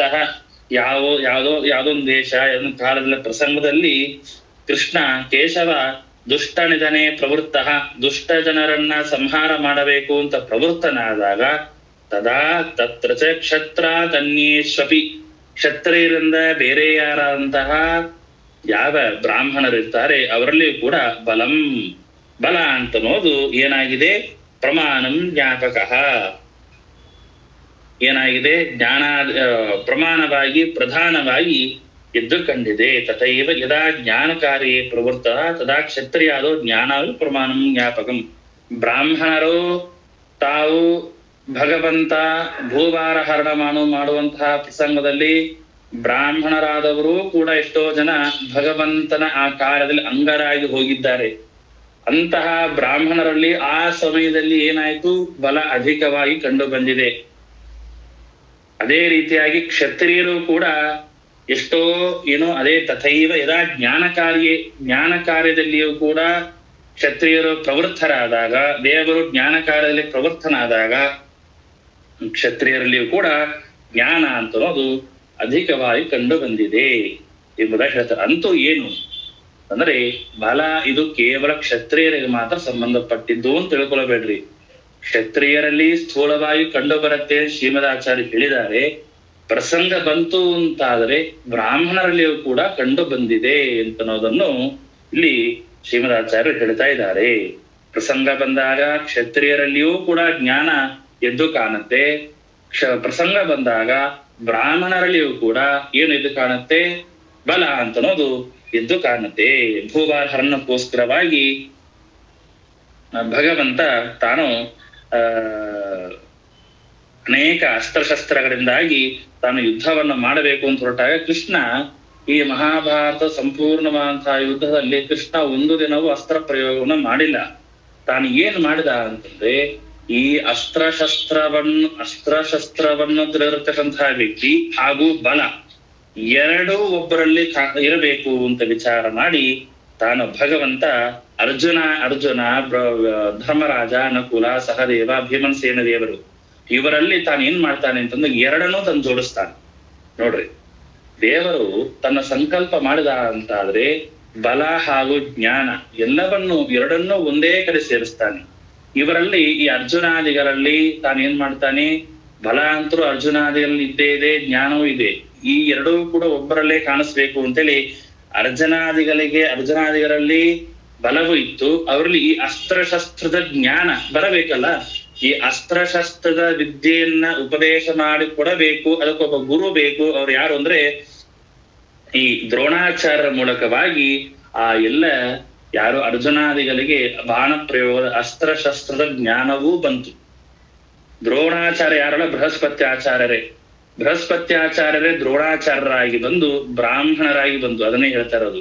ಕ್ಷತ್ರಿಯೇಷು ಅನ್ಯೇಷು ಅಂತ ಕ್ಷತ್ರಿಯರಿಂದ ಬೇರೆಯಾದಂತಹ ಬ್ರಾಹ್ಮಣರಾದಂತಹ ದ್ರೋಣಾಚಾರ್ಯರ ಮೂಲಕವಾಗಿಯೂ ಕೂಡ ಏನಾಯ್ತು, ಆ ದ್ರೋಣಾಚಾರ್ಯರು ಮಹಾಭಾರತದ ಯುದ್ಧದ ಪ್ರಸಂಗದಲ್ಲಿ ಅನೇಕ ಜನ ದುಷ್ಟರನ್ನ ಭೂಭಾರ ಹರಣಕ್ಕೆ ಅಂಗರಾದರು. ಆದ್ದರಿಂದ ಇಲ್ಲಿ ಭಗವಂತ ದ್ರೋಣಾಚಾರ್ಯರ ಮೂಲಕವಾಗಿ ಅನೇಕ ಜನ ದುಷ್ಟರನ್ನ ಸೈನ್ಯವನ್ನ ನಾಶ ಮಾಡಿಸಿದ್ದಾನೆ. ಹೀಗಾಗಿ ಇಂತಹ ವಿಶಿಷ್ಟವಾದಂತಹ ಸಂದರ್ಭದಲ್ಲಿ ದ್ರೋಣಾಚಾರ್ಯರು, ಕೃಪಾಚಾರ್ಯರು, ಅಶ್ವತ್ಥಾಮಾಚಾರ್ಯ ಇವರೆಲ್ಲರೂ ಕೂಡ ಬ್ರಾಹ್ಮಣರು ಆದರೂ ಕೂಡ ಅವರಲ್ಲಿ ಬಲವೂ ಎದ್ದು ಬಂತು, ಜ್ಞಾನವೂ ಇತ್ತು. ಅದೇ ರೀತಿಯಾಗಿ ಅರ್ಜುನಾದಿಗಳಲ್ಲಿ ಬಲ ಇದ್ದರೂ ಕೂಡ ದ್ರೋಣಾಚಾರ್ಯರ ಮೂಲಕವಾಗಿ ಅಸ್ತ್ರಶಸ್ತ್ರ ಗದಾ ವಿದ್ಯೆಗಳನ್ನ ಹೇಳಿಸುವ ಮೂಲಕವಾಗಿ ಅವರಲ್ಲಿಯೂ ಕೂಡ ಜ್ಞಾನ ಬಂತು. ಆದ್ದರಿಂದ ಅಂತೂ ಏನಾಯ್ತು ಅಂತಂದ್ರೆ ಶತ್ರಾತ್ ಅನ್ಯೇಷು ಬಲಂ ಪ್ರಮಾಣಂ ಯತ್ರ ಕೇಶವಃ ಪ್ರವೃತ್ತೋ ದುಷ್ಟ ನಿಧನೆ ಜ್ಞಾನ ಕಾರ್ಯೇ ತಥೈವ ಚ. ದುಷ್ಟರನ್ನ ದಮನ ಮಾಡುವಂತಹ ಪ್ರಸಂಗದಲ್ಲಿ ಭಗವಂತ ಕೃಷ್ಣ ದುಷ್ಟರನ್ನ ದಮನ ಮಾಡ್ಲಿಕ್ಕೆ ಹೊರಟಾಗ ಅಂತಹ ಪ್ರಸಂಗದಲ್ಲಿ ಕ್ಷತ್ರಿಯರಿಂದ ಬೇರೆಯಾದಂತಹ ಯಾವ ದ್ರೋಣಾಚಾರ್ಯರೇ ಮೊದಲಾದಂತಹ ಯಾವ ಬ್ರಾಹ್ಮಣರಿದ್ರು ಅವರು ಕೂಡ ಏನಾಯ್ತು, ಅವರಲ್ಲಿ ಬಲ ಅಂತ ಅನ್ನೋದು ಪ್ರಮಾಣವಾಗಿ ಕಂಡು ಬಂದಿದೆ. ಆ ಬಲದಿಂದಾಗಿ ಅವರ ಉತ್ತಮವಾದಂತಹ ಜ್ಞಾನವೂ ಕೂಡ ಇದೆ ಎಂಬುದಾಗಿ ತಿಳಿದು ಬಂತು ಹೇಳ್ತಾರೆ. ಮುಂದೆ ಅನ್ಯತ್ರ ಬ್ರಾಹ್ಮಣಾನಾಂತು ಪ್ರಮಾಣಂ ಜ್ಞಾನಮೇವ ಹಿ ಕ್ಷತ್ರಿಯಾಣಾಂ ಬಲಂ ಚೈವ ಸರ್ವೇಷಾಂ ವಿಷ್ಣು ಕಾರ್ಯತಾ. ಅನ್ಯತ್ರ ಬ್ರಾಹ್ಮಣಾಂತು ಪ್ರಮಾಣಂ ಜ್ಞಾನಮೇವ ಹಿ ಅಂತ ಹೇಳ್ತಾರೆ. ಬೇರೆ ಸಂದರ್ಭದಲ್ಲಿ ಅನ್ಯತ್ರ ಅಂದ್ರೆ ಈ ಯುದ್ಧ ಮತ್ತು ದೇವತಾ ಕಾರ್ಯ, ಭಗವಂತನ ಸಂಕಲ್ಪದ ದೇವತಾ ಕಾರ್ಯದಲ್ಲಿ ಬ್ರಾಹ್ಮಣರಿಗೆ ಬಲ ಅಂತನ್ನೋದು ಕಂಡು ಬಂದರೂ ಕೂಡ ಅದನ್ನ ಬಿಟ್ಟು ಬೇರೆ ಪ್ರಸಂಗದಲ್ಲಿ ಬ್ರಾಹ್ಮಣರಿಗೆ ಜ್ಞಾನಮೇವ ಪ್ರಮಾಣಂ, ಅವರಿಗೆ ಅವರ ಜ್ಞಾನವೇ ಅವರ ಉತ್ತಮತ್ವಕ್ಕೆ ಏನಾಗಿದೆ, ಪ್ರಧಾನವಾದಂತಹ ಕಾರಣವಾಗಿದೆ. ಕ್ಷತ್ರಿಯಾಣ ಬಲಂ ಚೈವ ಸರ್ವೇಷಾಂ ವಿಷ್ಣು ಕಾರ್ಯದ. ಅದೇ ರೀತಿಯ ಕ್ಷತ್ರಿಯರಿಗೆ ಬಲವೇ ಅವರ ಜ್ಯೇಷ್ಠತ್ವಕ್ಕೆ ಉತ್ತಮತ್ವಕ್ಕೆ ಕಾರಣವಾಗತ್ತೆ. ಆದ್ದರಿಂದಾಗಿ ಎಲ್ಲರೂ ಕೂಡ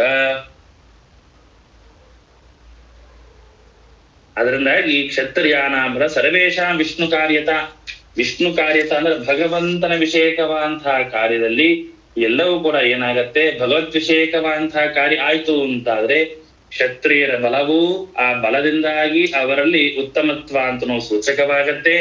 ಈ ವಿಷ್ಣು ಕಾರ್ಯತ ಭಗವಂತನ ವಿಷೇಕವಾದಂತಹ ಕಾರ್ಯದಲ್ಲಿ ಬ್ರಾಹ್ಮಣರಲ್ಲಿ ಇರ್ತಕ್ಕಂತಹ ಯಾವ ಜ್ಞಾನ ಇದೆಯೋ ಆ ಜ್ಞಾನ ಅಂದ್ರೆ ಭಗವದ್ ವಿಷಯಕವಾದಂತಹ ಜ್ಞಾನ ಆಯ್ತು ಅಂತಂದ್ರೆ ಆ ಭಗವದ್ ವಿಷಯಕವಾದಂತಹ ಜ್ಞಾನ ಯಾರಲ್ಲಿ ಅಧಿಕವಾಗಿದೆಯೋ ಅವನು ಉತ್ತಮ, ಯಾರಲ್ಲಿ ಕಡಿಮೆ ಇದೆ ಅವನು ಮಧ್ಯಮ, ಯಾರಲ್ಲಿ ಇಲ್ಲವೇ ಇದೋ ಅವನು ಅಧಮ ಅಂತ. ಹೀಗೆ ಅನ್ಯತ್ರ ಬ್ರಾಹ್ಮಣಾನ ಪ್ರಮಾಣಂ ಜ್ಞಾನಮೇವ ಹಿ ಕ್ಷತ್ರಿಯಾಣಾಂ ಬಲಂ ಚೈವ ಸರ್ವೇಷಾಂ ವಿಷ್ಣು ಕಾರ್ಯತ.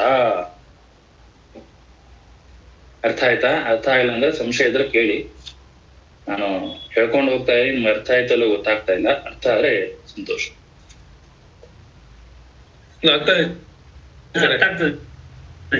ತುಂಬಾ ಕ್ಲಿಯರ್ ಆಗಿದೆ ಸರ್. ಅಂದ್ರೆ ನಮ್ಮಲ್ಲಿ ತುಂಬಾ ಡೌಟ್ಸ್ ಇತ್ತು, ಬಟ್ ನೀವು ಹೇಳ್ತಾ ಎಲ್ಲ ಕ್ಲಿಯರ್ ಆಗ್ತಾ ಇದೆ. ಇಲ್ಲಿ ಅನ್ಯತ್ರ ಅಂತ ಅನ್ನೋ ಶಬ್ದಕ್ಕೆ ಟಿಪ್ಪಣಿಕಾರ ಬರುತ್ತಾರೆ. ಅನ್ಯತ್ರ ಅಂತ ಈ ಶ್ಲೋಕದ ಅನ್ಯತ್ರ ಅಂತ ಶಬ್ದಕ್ಕೆ ದುಷ್ಟ ಹರಣಕ್ಕೆ ಕಾರ್ಯಾತ್ ಅನ್ಯತ್ರ ಜ್ಞಾನಮೇವ ಪ್ರಮಾಣಂ ಜ್ಞಾಪಕಂ. ಈ ಯಾವ ಶುಕಾಚಾರ್ಯ ಮೊದಲಾದಂಥವರು ಇವರಲ್ಲಿ ಹಿಂದಿನ ಶ್ಲೋಕದಲ್ಲಿ ಬಲ ಕಂಡು ಬಂದಿದೆ ಅಂತ ಹೇಳಿದ್ರು. ಯಾವಾಗ ಯುದ್ಧ ಮಾಡುವಾಗ ಅಂತಹ ಬ್ರಾಹ್ಮಣರಲ್ಲಿಯೂ ಕೂಡ ಬಲ ಇದು ಜ್ಞಾಪಕವಾಗಿ ಪ್ರಧಾನವಾಗಿ ಜ್ಞಾಪಕವಾಗಿದೆ. ಆದ್ರೆ ಅದು ಇಲ್ಲದೆ ಇರತಕ್ಕಂತಹ ಅನ್ಯತ್ರ ಅಂದ್ರೆ ದುಷ್ಟ ಹರಣಕ್ಕೆ ಕಾರ್ಯಾತ್, ದುಷ್ಟರನ್ನ ಸಂಹಾರ ಮಾಡುವಂತಹ ಕಾರ್ಯ ಇಲ್ಲದೆ ಇದ್ದಾಗ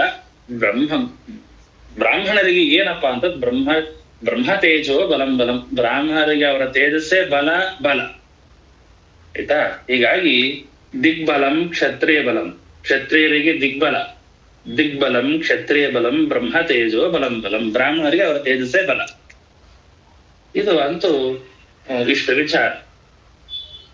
ಮುಂದೆ ಕೃಷ್ಣ ರಾಮಾದಿ ರೂಪೇಶು ಬಲಕಾರ್ಯೋ ಜನಾರ್ದನಃ ದತ್ತೋ ವ್ಯಾಸಾದಿ ರೂಪೇಶು ಜ್ಞಾನಕಾರಿಸ್ತಥಾ ಪ್ರಭುಃ ಮತ್ಸ್ಯ ಕೂರ್ಮವರಾಹಶ್ಚ ಸಿಂಹವಾಮನ ಭಾರ್ಗವಾಃ ರಾಘವಃ ಕೃಷ್ಣಬುದ್ಧೌ ಚ ಕೃಷ್ಣದ್ವೈಪಾಯನಸ್ತಥಾ ಕಪಿಲೋ ದತ್ತಋಷಭೋ ಶಿಂಶುಮಾರೋ ರುಚೇ ಸುತಃ ನಾರಾಯಣೋ ಹರಿಃ ಕೃಷ್ಣಃ ತಾಪಸೋ ಮನುರೇವ ಚ. ಭಗವಂತನ ಎಲ್ಲ ರೂಪಗಳನ್ನ ಹೇಳ್ತಾರೆ. ಕೃಷ್ಣ ರಾಮ ಇವೇ ಮೊದಲಾದಂತಹ ರೂಪ ಅಷ್ಟೇ ಅಲ್ಲ, ಎಲ್ಲವೂ ಕೂಡ ಬಲಕಾರ್ಯೋ ಜನಾರ್ದನ. ಈ ಕೃಷ್ಣ ರಾಮ ಇವೇ ಮೊದಲಾದಂತಹ ರೂಪಗಳಲ್ಲಿ ಏನು ಅಂತಂದ್ರೆ ಕೃಷ್ಣಾದೇನ ವಿಷ್ಣು ಅವತಾರತ್ವ ಇದಂ ಭವೇತ್. ಎಲ್ಲದರಲ್ಲಿ ಕೂಡ ಅಷ್ಟೇ ಅಲ್ಲ, ದತ್ತ ವೇದವ್ಯಾಸ ದೇವರು ಇವೇ ಮೊದಲಾದಂತಹ ರೂಪ ನೋಡ್ರಿ. ಒಂದೊಂದು ರೂಪದಲ್ಲಿ ಭಗವಂತ ಕೃಷ್ಣ ಹಾಗೂ ರಾಮದಿಂದಾಗಿ ತನ್ನ ಬಲವನ್ನ ಪ್ರಕಟಣೆ ಮಾಡ್ತಾನೆ. ದತ್ತ ಹಾಗೂ ವ್ಯಾಸ ಆ ರೂಪದಿಂದಾಗಿ ಭಗವಂತ ಜ್ಞಾನವನ್ನ ಪ್ರಕಟಣೆ ಮಾಡೋದಕ್ಕೋಸ್ಕರ ಭಗವಂತನ ಅವತಾರ ಕಾರ್ಯ. ಹೀಗೆ ಭಗವಂತ ಜ್ಞಾನಕಾರಿ ತಥಾ ಪ್ರಭು ದೇವರೇನೆ ತಾನು ಬಲಕ್ಕೆ 2 ರೂಪ, ಬಲಕ್ಕೆ ಒಂದಿಷ್ಟು ರೂಪ, ಜ್ಞಾನಕ್ಕೆ ಒಂದಿಷ್ಟು ರೂಪ ಅಂತ ವಿಭಾಗ ಮಾಡಿಕೊಂಡು ತಾನು ಭಗವಂತ ಅವತಾರವನ್ನು ಮಾಡಿದ್ದಾನೆ. ಅವತಾರ ಉದ್ದೇಶ ಏನು ಅಂತ ಅನ್ನೋದು ಅಷ್ಟೇ.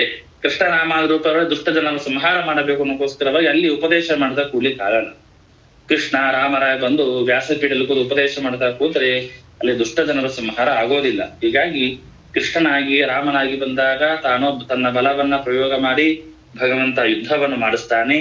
ದತ್ತ ಹಾಗೂ ವೇದವ್ಯಾಸ ದೇವರ ರೂಪದಿಂದಾಗಿ ಭಗವಂತ ಜ್ಞಾನವನ್ನು ಉಪದೇಶ ಮಾಡ್ತಾನೆ. ಮತ್ಸ್ಯ ಕೂರ್ಮವರಾಶ್ಚ ಸಿಂಹವಾಮನ ಭಾರ್ಗವಾಹ ರಾಘವ ಕೃಷ್ಣ ಬುದ್ಧೌ ಚ ಕೃಷ್ಣದ್ವೈಪಾಯನಸ್ತಥಾ ಕಪಿಲೋ ದತ್ತ ಋಷಭೌ ಶಿಂಶಮಾರೌರ್ಚೆ ಸ್ತುತಃ ನಾರಾಯಣೋ ಹರಿಕೃಷ್ಣ ತಾಪಸೋ ಮನುರೇವ ಚ. ಇಲ್ಲಿ ಭಗವಂತನ ಎಲ್ಲ ರೂಪಗಳನ್ನ ಹೇಳ್ತಾರೆ. ಮತ್ಸ್ಯ ರೂಪ, ಕೂರ್ಮ, ವರಾಹ, ನರಸಿಂಹ, ವಾಮನ, ಪರಶುರಾಮ, ಅದಾದ್ಮೇಲೆ ರಾಮದೇವರು, ಅದಾದ್ಮೇಲೆ ಕೃಷ್ಣ ಹಾಗೂ ಬುದ್ಧ, ಕಪಿಲ ನಾಮಕನಾಂತ ಭಗವಂತ, ದತ್ತಾತ್ರೇಯ, ವೃಷಭ, ಶುಂಶುಮಾರ, ಯಜ್ಞ, ನಾರಾಯಣ, ಹರಿಹಿ, ಕೃಷ್ಣ. ನಾರಾಯಣ, ಹರಿ ಮತ್ತು ಕೃಷ್ಣ. ಇಲ್ಲಿ ಕೃಷ್ಣ ಅಂತಂದ್ರೆ ಭಗವಂತರ ಮತ್ತೆ ಕೃಷ್ಣ ಅಂತ ಹೇಳಿದ್ರು. ಮತ್ತೆ ಕೃಷ್ಣ ಅಂತಂದ್ರೆ ಈ ನಮ್ಮ ದತ್ತ ಪುತ್ರನ ಅಂತ ಭಗವಂತ ಕೃಷ್ಣ, ನಮ್ಮ ಕೃಷ್ಣ ನಾಮಕರ ಅಂತ ಭಗವಂತ, ಮತ್ತು ಬುದ್ಧ,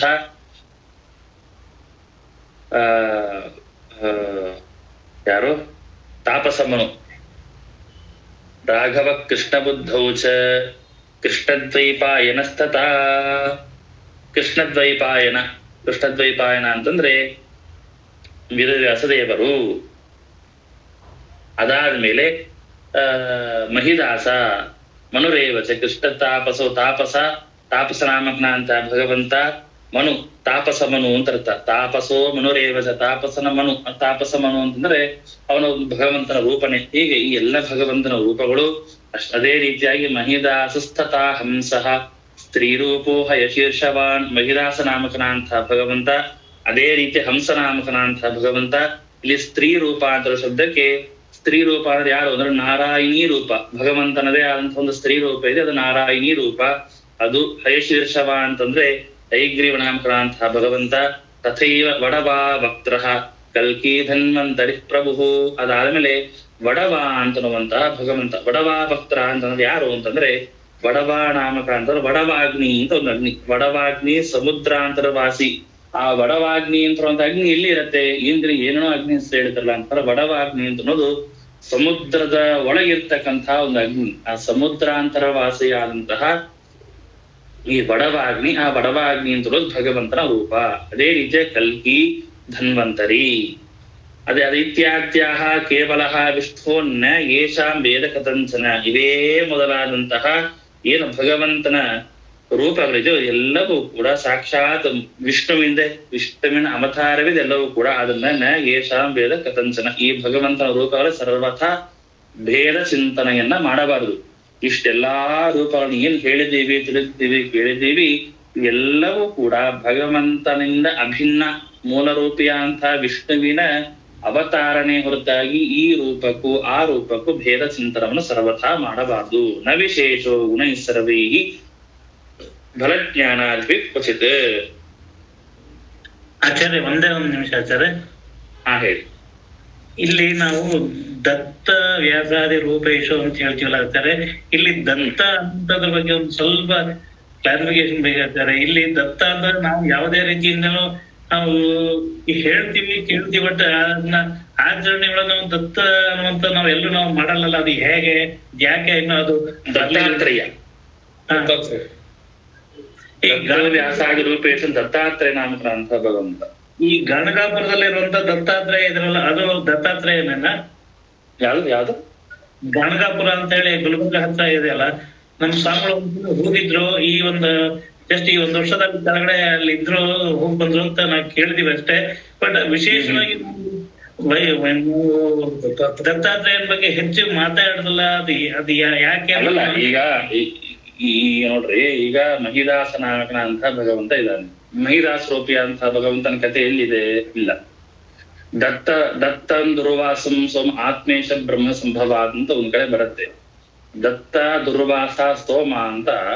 ದುರ್ವಾಸರಲ್ಲಿ ರುದ್ರದೇವರ ಅಂಶ, ಸೋಮನಲ್ಲಿ ಚಂದ್ರರ ಅಂಶ, ದತ್ತನಲ್ಲಿ ಭಗವಂತನ ಅಂಶ. ಆ ದತ್ತ ಯಾರು ಅಂತಂದ್ರೆ ಈ ದತ್ತಾತ್ರೇಯ. ಈಗ ದತ್ತಾತ್ರೇಯಂದ ಪ್ರತ್ಯೇಕವಾಗಿ ಇತಿಹಾಸವಾಗಲಿ ಅಥವಾ ಚರಿತ್ರೆ ಆಗ್ಲಿ ಅಥವಾ ಇದಾಗ್ಲಿ ಇಲ್ಲ. ಅದು ಯಾವ ಪುರಾಣಗಳು ಹುಡುಕ್ಬೇಕಾಗುತ್ತೆ. ಎಲ್ಲೋ ಒಂದು ಕಡೆ ಅಪರೂಪಕ್ಕೆ ಏನೋ ಒಂದೆರಡು ಚರಿತ್ರೆ ಸಿಗಬಹುದೋ ಏನೋ. ಅಷ್ಟೇ ಬಿಟ್ರೆ ಈ ಬೇರೆ ಬೇರೆ ಅವತಾರಗಳ ಭಗವಂತನ ಅವತಾರ ಕಾರ್ಯಗಳು ಅಥವಾ ಇಂತಹ ಸಂಹಾರಕ ಇಂತಹ ವಿಚಾರದಲ್ಲಿ ದತ್ತಾತ್ರೇಯ ರೂಪಿಯಂತಹ ಭಗವಂತನದು ಹೆಚ್ಚು ನಮಗೆ ಹೊರಗೆ ಬಂದಿಲ್ಲ ಸರ್. ಅದು ಹಾಗೆ ನಾವು ಯಾವಾಗೋ ಒಂದು ಸಲ ಮಾತ್ರ ಅದಾಗಿ ಫೋರ್ಸಿಬ್ಲಿ ಒಂದ್ಸಲ ಹೋಗ ಪ್ರಸಂಗ ಬಂತು, ನಾವು ಹೋಗಿದ್ವಿ, ನಾನು ದರ್ಶನ ಮಾಡ್ಕೊಂಡ್ ಬಂದೆ ಹೊರತು ಅದು ವಿಶೇಷವಾಗಿ ಏನು ಜ್ಞಾನ ಇಲ್ಲ ನನಗೆ ಕೇಳ್ಬೇಕಂತ ಅನ್ಸ್ತ ಇಲ್ಲ. ದತ್ತಾತ್ರೇಯ ನಾಮಕ ಅಂತ ಭಗವಂತನ ಹತ್ರ ಧನ್ವಂತರ ಉಪನಾಮಕ ಅಂತ ಭಗವಂತ. ಧನ್ವಂತರ ಭಗವಂತನ ಏನ್ ಕತೆ ಬಂತು, ಎಲ್ಲಿ ಕೇಳಿದಿರಾ? ಆ ಸಮುದ್ರ ಮಾತ್ರ ಮಾಡುವಂತಹ ಪ್ರಸಂಗ ಧನ್ವಂತರೇ ಬಂದ ಅಷ್ಟೇ. ಮುಂದೇನು ಅಷ್ಟೇ. ಭಗವಂತನ ನೀ ಯಾವುದೇ ಭಗವಂತನ ದೇವಾಲಯಕ್ಕೆ ಅಥವಾ ಬೇರೆ ಯಾವುದೋ ಒಂದು ಭಗವದ್ ರೂಪವನ್ನು ನಾವು ದರ್ಶನ ಮಾಡ್ತೀವಿ, ಆ ಭಗವತ್ ರೂಪ ಚಿಂತನೆ ಬೇಕು ಅಂತ ನೇಮ ಇಲ್ಲ.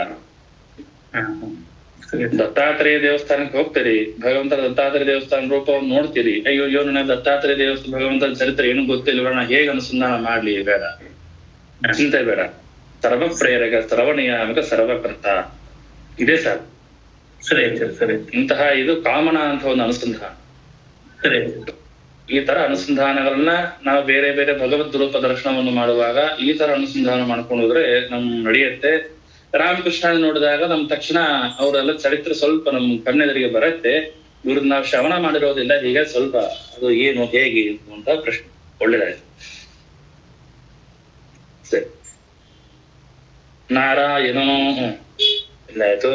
ತಥೇವ ವಡ ಇತ್ಯಾದ್ಯ ಕೇವಲೋ ವಿಷ್ಣು ನೈಷಾಂ ಭೇದ ಕಥಂಚನ ನ ವಿಶೇಷೋ ಗುಣೈ ಸರ್ವೈಃ ಫಲಜ್ಞಾನಾದಿಕಂ ಕ್ವಚಿತ್. ಆದ್ರಿಂದಾಗಿ ಇಲ್ಲಿ ಈ ದೇವರ ರೂಪಗಳಲ್ಲಾಗ್ಲಿ ಭೇದ ಜ್ಞಾನ ಇರಬಾರದು. ಗುಣೈಹಿ ನ ವಿಶೇಷ. ಈ ಭಗವಂತನ ಈ ಗುಣಗಳಲ್ಲಿ ಯಾವ ತರಹದ ವಿಶೇಷ ಅಂತಂದ್ರೆ ಇದು ಭೇದನೋ, ಇದು ಭೇದಾಭೇದನೋ, ಇದು ಅನೇಕ ತರಹದ ಗುಣಗಳಿಂದ ಭಗವಂತನಿಂದಾಗಿ ಅವನ ಗುಣ ಭಿನ್ನವಾಗಿದೆಯೇ ಇಲ್ಲ ಅಭಿನ್ನವಾಗಿದೆ, ಅಥವಾ ಭಿನ್ನನೂ ಇಲ್ಲ ಅಭಿನ್ನನೂ ಇಲ್ಲ, ಸವಿಶಾಶ, ಹೀಗೆ ಅನೇಕ ತರಹದ ಸಂಶಯಗಳನ್ನು ನೀವು ತಲೆ ತಂದ್ಕೋಬೇಡ್ರಿ. ಗುಣೈಹಿ ನ ವಿಶೇಷ. ಭಗವಂತನ ಗುಣಗಳಲ್ಲಿಯೂ ಕೂಡ ನೀವು ಹೆಚ್ಚು ತಲೆ ಕೆಡಿಸ್ಕೊಳ್ಳೋ ಅವಶ್ಯಕತೆ ಇಲ್ಲ. ಭಗವಂತನಿಗೂ ಭಗವಂತನ ಗುಣಗಳಿಗೂ ಭೇದ ಇಲ್ಲ, ಕಿಂತು ಅಭೇದನೆ ಇದೆ. ಸರ್ವೈಹಿ ಫಲಜ್ಞಾನಾದಿಗೆ ಕ್ವಚಿತ್. ಆದ್ರಿಂದಾಗಿ ಬಲ ಹಾಗೂ ಜ್ಞಾನಾದಿಗಳು ಎಲ್ಲಿಯೂ ಕೂಡ ನೋಡ್ರಿ, ಗುಣಗಳಲ್ಲಿ, ಭಗವಂತನ ಗುಣಗಳಲ್ಲಿ, ಭಗವಂತನ ಬಲದಲ್ಲಿ, ಭಗವಂತನ ಜ್ಞಾನಾದಿಗಳಲ್ಲಿ ಎಲ್ಲ ಕಡೆಗೂ ಕೂಡ ನ ಕ್ವಚಿತ್ ವಿಶೇಷ. ಎಲ್ಲಿಯೂ ಕೂಡ ತಾರತಮ್ಯ ಅಂತಿರೋದು ಇಲ್ಲ. ಒಂದೇ ವಾಕ್ಯ ಮುಗಿಸ್ಬಿಟ್ರು ಅವ್ರು. ಇಷ್ಟೆಲ್ಲ ಭಗವಂತನ ರೂಪವನ್ನು ಎಲ್ಲ ಹೇಳಿ ಈ ಎಲ್ಲ ಭಗವಂತನ ರೂಪಗಳಿಗೆ ಭೇದ ಇಲ್ಲ, ಭಗವಂತನ ಗುಣಗಳಲ್ಲಿ, ಬಲದಲ್ಲಿ, ಜ್ಞಾನಾದಿಗಳಲ್ಲಿ ಎಳ್ಳು ಕಾಲಷ್ಟು ತಾರತಮ್ಯ ಇಲ್ಲ. ತಾರತಮ್ಯ ಸಿದ್ಧಾಂತ ಅಂತ ಹೇಳಿ ಕೊನೆಗೆ ದೇವರಲ್ಲೇನೆ ಹೋಗಿ ತಾರತಮ್ಯ ಇಟ್ಬಿಡುವುದು. ಅಂದ್ರೆ ದೇವರಲ್ಲೇನೆ ರಾಮಕೃಷ್ಣ, ರಾಮ ಆದ್ಮೇಲೆ ಕೃಷ್ಣ, ಕೃಷ್ಣ ಆದ್ಮೇಲೆ ಬುದ್ಧ, ಕಲ್ಕಿ, ನರಸಿಂಹ, ಇವನಕ್ಕಿಂತ ಇವನು ಸಿಕ್ಕವನು, ಇವನಕ್ಕಿಂತ ಇವನು ಸಿಕ್ಕವನು ಅಂತ ಈ ದಶಾವತಾರದಲ್ಲಿ ಮತ್ಸ್ಯ ಇವನು ದೊಡ್ಡವನು, ಕೂರ್ಮೆರನೇದವನು. ಹಾಗೆ ತಾರತಮ್ಯ ಅಂತನೋ ದೇವರ ಅವತಾರಗಳಲ್ಲಿ, ದೇವರ ಗುಣಗಳಲ್ಲಿ, ದೇವರ ಕ್ರಿಯಾದಲ್ಲಿ ನಾವು ತಾರತಮ್ಯವನ್ನು ಹಾಕಿ ಈ ಗುಣ ಬೇರೆ, ಆ ಕ್ರಿಯಾ ಬೇರೆ, ಈ ಭೇದ ಆ ಭೇದ ಯಾವುದು ತಲೆ ಕೆಡಿಸ್ಕೋಬಾರದು. ರಾಮಾವತಾರ ಸಿಕ್ಕಾಪಡೆ ಚರಿತ್ರೆ. ರಾಮನ ಇಷ್ಟು ಜನ ಕೊಂದು ಹಾಕದ, ಅವನು ಭಾರಿ ಶ್ರೇಷ್ಠ. ನರಸಿಂಹದೇವರು ಒಬ್ಬನನ್ನು ಕೊಂದ್ರು, ನರಸಿಂಹದೇವರು ಚಿಕ್ಕವರು. ಹೀಗೆ ಈ ರೀತಿಯಾದಂತಹ ಗುಣಗಳಿಂದಾಗಿ ದೇವರನ್ನು ನಾವು ತಾರತಮ್ಯಯುಕ್ತವಾಗಿ ನಾವು ಲೆಕ್ಕಾಚಾರ ಮಾಡಬಾರದು ಎಂಬುದಾಗಿ ಹೇಳ್ತಾ, ಶ್ರೀ ಬ್ರಹ್ಮರುದ್ರೋ ಶೇಷಶ್ಚ ವೀಂದ್ರೇಂದ್ರೋ ಕಾಮಗೇವ ಚ ಕಾಮಪುತ್ರೋ ನಿರುದ್ಧಶ್ಚ ಸೂರ್ಯಚಂದ್ರೋ ಬೃಹಸ್ಪತಿ. ಸೂರ್ಯಚಂದ್ರೋ ಬೃಹಸ್ಪತಿ. ಮುಂದೆ ಹೇಳ್ತಾರೆ, ಶ್ರೀ ಬ್ರಹ್ಮರುದ್ರೋ ಶೇಷಶ್ಚ ವೀಂದ್ರೇಂದ್ರೋ ಕಾಮಗೇವ ಚ. ಮಹಾಶಿ ಅಂತಂದ್ರೆ ಲಕ್ಷ್ಮೀದೇವಿ, ರುದ್ರದೇವರು, ಶೇಷ, ಗರುಡ, ಇಂದ್ರ, ಮನ್ಮಥ ಪುತ್ರನಾದಂತಹ ಅನಿರುದ್ಧ, ಸೂರ್ಯ, ಚಂದ್ರ, ಬೃಹಸ್ಪತಿ ಇವರೆಲ್ಲರೂ ಕೂಡ, ಮತ್ತು ಇಷ್ಟ ಆಯ್ತಾ, ಬೃಹಸ್ಪತಿ ಧರ್ಮಗೇಶಾನ್ ತಥಾ ಭಾರ್ಯ ದಕ್ಷಾದ್ಯ ಮನವಸ್ಥತ ಮನುಪುತ್ರಾಶ್ಚ ಋಷಯಃ ನಾರದಃ ಪರ್ವತಸ್ಥತಾ ಕಶ್ಯಪಃ ಸನಕಾದ್ಯಾಶ್ಚ ಬ್ರಹ್ಮಾದ್ಯಾ ಚೈವ ದೇವತಾಃ ಭರತಃ ಕಾರ್ತಿವೀರ್ಯಶ್ಚ ವೈನ್ಯಾದ್ಯಾಶ್ಚಕ್ರವರ್ತಿನಃ ಗಯಶ್ಚ ಲಕ್ಷ್ಮಣಾದ್ಯಾಶ್ಚ ಹರ್ಯೋ ರೋಹಿಣಿ ನಂದನಃ ಪ್ರದ್ಯುಮ್ನೋ ರೋಕ್ಮಿಣೀಯೇಶ್ಚ ತತ್ಪುತ್ರಶ್ಚಾನಿರುದ್ಧಕಃ. ಬೃಹಸ್ಪತಿಯವರೆಗೆ ಆಯ್ತು. ಬೃಹಸ್ಪತಿ ಆದ್ಮೇಲೆ ಧರ್ಮರಾಜ ಯಮಧರ್ಮ, ಅದಾದ್ಮೇಲೆ ಇಲ್ಲಿಯವರೆಗೆ ಯಮಧರ್ಮನವರೆಗೆ ಆಯ್ತು. ಅದಾದ್ಮೇಲೆ ಹೀಗೆ ಅವರ ಹೆಂಡಂದ್ರು ಹಾಗೆ ಲೆಕ್ಕ ತಗೋಬೇಕು. ಧರ್ಮರಾಜನ ಹೆಂಡತಿ, ಬೃಹಸ್ಪತಿ ಹೆಂಡತಿ, ಚಂದ್ರನ ಹೆಂಡತಿ, ಸೂರ್ಯ, ಅನಿರುದ್ಧ, ಮನ್ಮಥ, ಇಂದ್ರ, ಶೇಷ, ರುದ್ರ, ಬ್ರಹ್ಮ, ಹೀಗೆ ಎಲ್ಲ ಪತ್ನಿಯರು ತಗೊಂಡ್ಬಿಟ್ಟು ಅದಾದ್ಮೇಲೆ ಮನವಹ, ಅದಾದ್ಮೇಲೆ ಏನು ದಕ್ಷ ಪ್ರಜಾಪತಿಯ ಮೊದಲಾದಂತಹ ಮನುಗಳು, ಅದಾದ್ಮೇಲೆ ಮನವಹ ತಥಾ ಮನುಪುತ್ರಾಶ್ಚ ಅವರ ಮಕ್ಕಳು, ಅದಾದ್ಮೇಲೆ ಋಷಿಗಳು, ನಾರದರು, ಪರ್ವತ ಮತ್ತು ಕಶ್ಯಪ ಋಷಿಗಳು, ಸನಕ ಸನಂದನಾದಿಗಳು, ಈ ಎಲ್ಲರೂ ಕೂಡ ಅದೇ ರೀತಿಯಾಗಿ ಭರತ ಕಾರ್ತಿವೀರ್ಯಶ್ಚ ಬ್ರಹ್ಮಾದ್ಯಾಶ್ಚೈವ ದೇವತಾಃ, ಇವೇ ಮೊದಲಾದಂತಹ ಅಗ್ನಿ, ಇಂದ್ರ ಮೊದಲಾದಂತಹ ಎಲ್ಲ ದೇವತೆಗಳು, ಅದಾದ್ಮೇಲೆ ಭರತ, ಕಾರ್ತಿವೀರ್ಯಾರ್ಜುನ ಮತ್ತು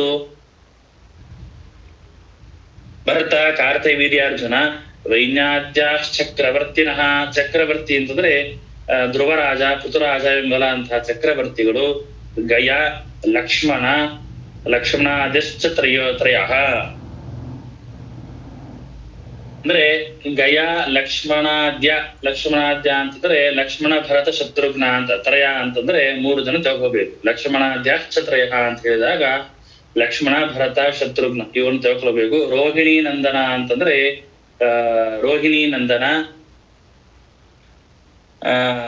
ರೋಹಿಣಿ ಪುತ್ರನಾದಂತಹ ರೋಹಿಣಿ ನಂದನ ಯಾರು? ಬಲರಾಮ. ಅವನಾದ್ಮೇಲೆ ರೋಹಿಣಿ ನಂದನ ಪ್ರದ್ಯುಮ್ನೋ ರೋಕ್ಮಿಣಿ ಯಶ್ಚ, ಪ್ರದ್ಯುಮ್ನ ಇವನು ಯಾರದ? ರುಕ್ಮಿಣಿಯ ಮಗನಾದವನು ಪ್ರದ್ಯುಮ್ನ, ರೋಹಿಣಿಯ ಮಗನಾದಂತಹ ಬಲರಾಮ, ಇವರೆಲ್ಲರೂ ಕೂಡ ತತ್ಪುತ್ರಶ್ಚ ನಿರುದ್ಧಕಃ. ತತ್ಪುತ್ರ ಯಾರು ಅಂತಂದ್ರೆ ರುಕ್ಮಿಣಿ ಪುತ್ರ ಪ್ರದ್ಯುಮ್ನ, ಅದಾದ ಮೇಲೆ ಅವನ ಪುತ್ರನ ಅಂತವನು ಅನಿರುದ್ಧ, ಪ್ರದ್ಯುಮ್ನ ಮಗ ಅನಿರುದ್ಧ ಎಂಬುದಾಗಿ ಇಷ್ಟೆಲ್ಲ ಜನರನ್ನು ಹೇಳ್ತಾ ಬರ್ತಾ ಇದ್ದಾರೆ. ಇವರೆಲ್ಲರೂ ಕೂಡ ಅದಾದ್ಮೇಲೆ ನರಃ ಪಾಲ್ಗುಣ ಇತ್ಯಾದ್ಯ ವಿಶೇಷಾವೇಶಿನೋ ಹರೇಃ, ಅಷ್ಟೇ ಅಲ್ಲ ಪ್ರದ್ಯುಮ್ನ ಆಯ್ತು. ಪ್ರದ್ಯುಮ್ನ ಮಗನಾದಂಥ ಅನಿರುದ್ಧ, ಆ ಅನಿರುದ್ಧ ಆದ ಮೇಲೆ ನರ ಅನ್ನುವಂಥ ಒಬ್ಬ ದೈತ್ಯ, ಫಾಲ್ಗುಣ ಅಂತಂದ್ರೆ ಅರ್ಜುನ ಅಂತ ಅರ್ಥ. ಇವೇ ಮೊದಲಾದಂತಹ ಯಾವ ದೇವತೆಗಳಿದಾರೋ ಇವರಲ್ಲಿ ವಿಶೇಷ ಆವೇಶಿನೋ ಹರೇ, ಇವರಲ್ಲಿ ವಿಶೇಷವಾಗಿ ಭಗವಂತನ ಆವೇಶ ಇದೆ. ಇಷ್ಟೆಲ್ಲ ಯಾಕೆ ಹೆಸರನ್ನು ಹೇಳಿದ್ರು ಅಂತಂದ್ರೆ ನೋಡ್ರಿ, ಶ್ರೀ ಲಕ್ಷ್ಮೀದೇವಿಯಿಂದ ಪ್ರಾರಂಭ ಮಾಡಿಕೊಂಡು ಅರ್ಜುನನವರೆಗೆ ಈ ಎಲ್ಲ ದೇವತೆಗಳಲ್ಲಿ ಭಗವಂತನ ವಿಶೇಷವಾದಂತಹ ಆವೇಶ ಇದೆ. ಅದಾದ್ಮೇಲೆ ವಾಲಿ ಸಂವಾದಯಶ್ಚೈವ ಕಿಂಚಿತ್ ಆವೇಶಿನೋ ಹರೇಃ, ಅರ್ಜುನನವರೆಗೆ ಭಾರಿ ಭಗವಂತನ ವಿಶೇಷವಾದಂತಹ ಆವೇಶ ಇದೆ. ಅದಾದ ಮೇಲೆ ವಾಲಿ ಸಾಂಬ ಇವೇ ಮೊದಲಾದಂತಹವರಲ್ಲಿ ಭಗವಂತನ ಸ್ವಲ್ಪ ಆವೇಶ ಇದೆ. ವಾಲಿ ಮತ್ತು ಸಾಂಬ ಇವೇ ಮೊದಲಾದವರಲ್ಲಿ ಭಗವಂತನ ವಿಶೇಷವಾದಂತಹ ಆವೇಶ ಇಲ್ಲದೆ ಹೋದರೂ ಕಿಂಚಿತ್ ಆವೇಶ ಅಂತನೂ ಇದೆ. ಆದ್ರಿಂದಾಗಿ ತಸ್ಮಾತ್ ಬಲಪ್ರವೃತ್ತಸ್ಯ ರಾಮಕೃಷ್ಣಾತ್ಮನೋ ಹರೇಃ ಅಂತರಂಗಂ ಹನುಮಾಶ್ಚ ಭೀಮಸ್ತತ್ ಕಾರ್ಯ ಸಾಧಕಃ. ಆದ್ರಿಂದಾಗಿ ತಸ್ಮಾತ್ ಆದ್ದರಿಂದ ಏನಾಯ್ತು? ಬಲಪ್ರವೃತ್ತಸ್ಯ ರಾಮಕೃಷ್ಣಾತ್ಮಕೋ ಹರೇಃ,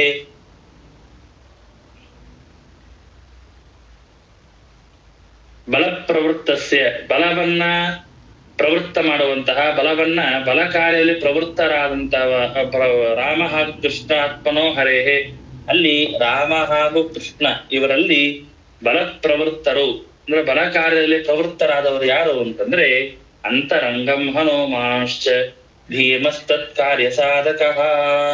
ಇಲ್ಲಿ ಪ್ರಧಾನವಾಗಿ ಹನುಮಂತ ದೇವರು, ರಾಮನಾಗಿದ್ದಾಗ ಹನುಮಂತ ದೇವರು, ಕೃಷ್ಣನಾಗಿದ್ದಾಗ ಭೀಮಸೇನ ದೇವರು, ಇವರು ರಾಮಕೃಷ್ಣರ ಬಲ ಕಾರ್ಯದಲ್ಲಿ ಇವರು ತಮ್ಮ ಬಲವನ್ನ ತಾವು ವಿಶೇಷವಾಗಿ ತೋರಿಸಿದ್ದಾರೆ. ಪ್ರಧಾನಾಂಗಂ ಹಿ ಮಾರುತಿ ಅಂತ ಹಿಂದಿನ ಶ್ಲೋಕದಲ್ಲಿ ಬಂತು.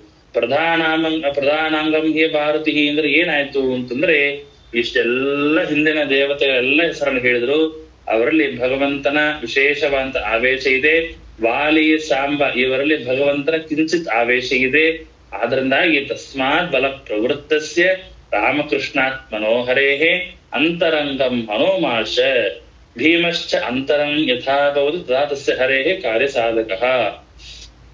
ಹನುಮಂತ ದೇವರು ಹಾಗೂ ಭೀಮಸೇನ ದೇವರು ಅವ್ರು ಏನ್ ಮಾಡ್ತಾರಂದ್ರೆ, ಪ್ರಧಾನವಾಗಿ ಭಗವಂತನ ಭೂಭಾರ ಹರಣದ ಕಾರ್ಯದಲ್ಲಿ ಅವರು ಪ್ರವೃತ್ತರಾಗ್ತಾರೆ. ಅದರಿಂದಾಗಿ ಈ ಬಲದಲ್ಲಿ ಜ್ಯೇಷ್ಠರು, ಶ್ರೇಷ್ಠರು, ಉತ್ತಮರು ಯಾರು ಅಂತಾಯ್ತು?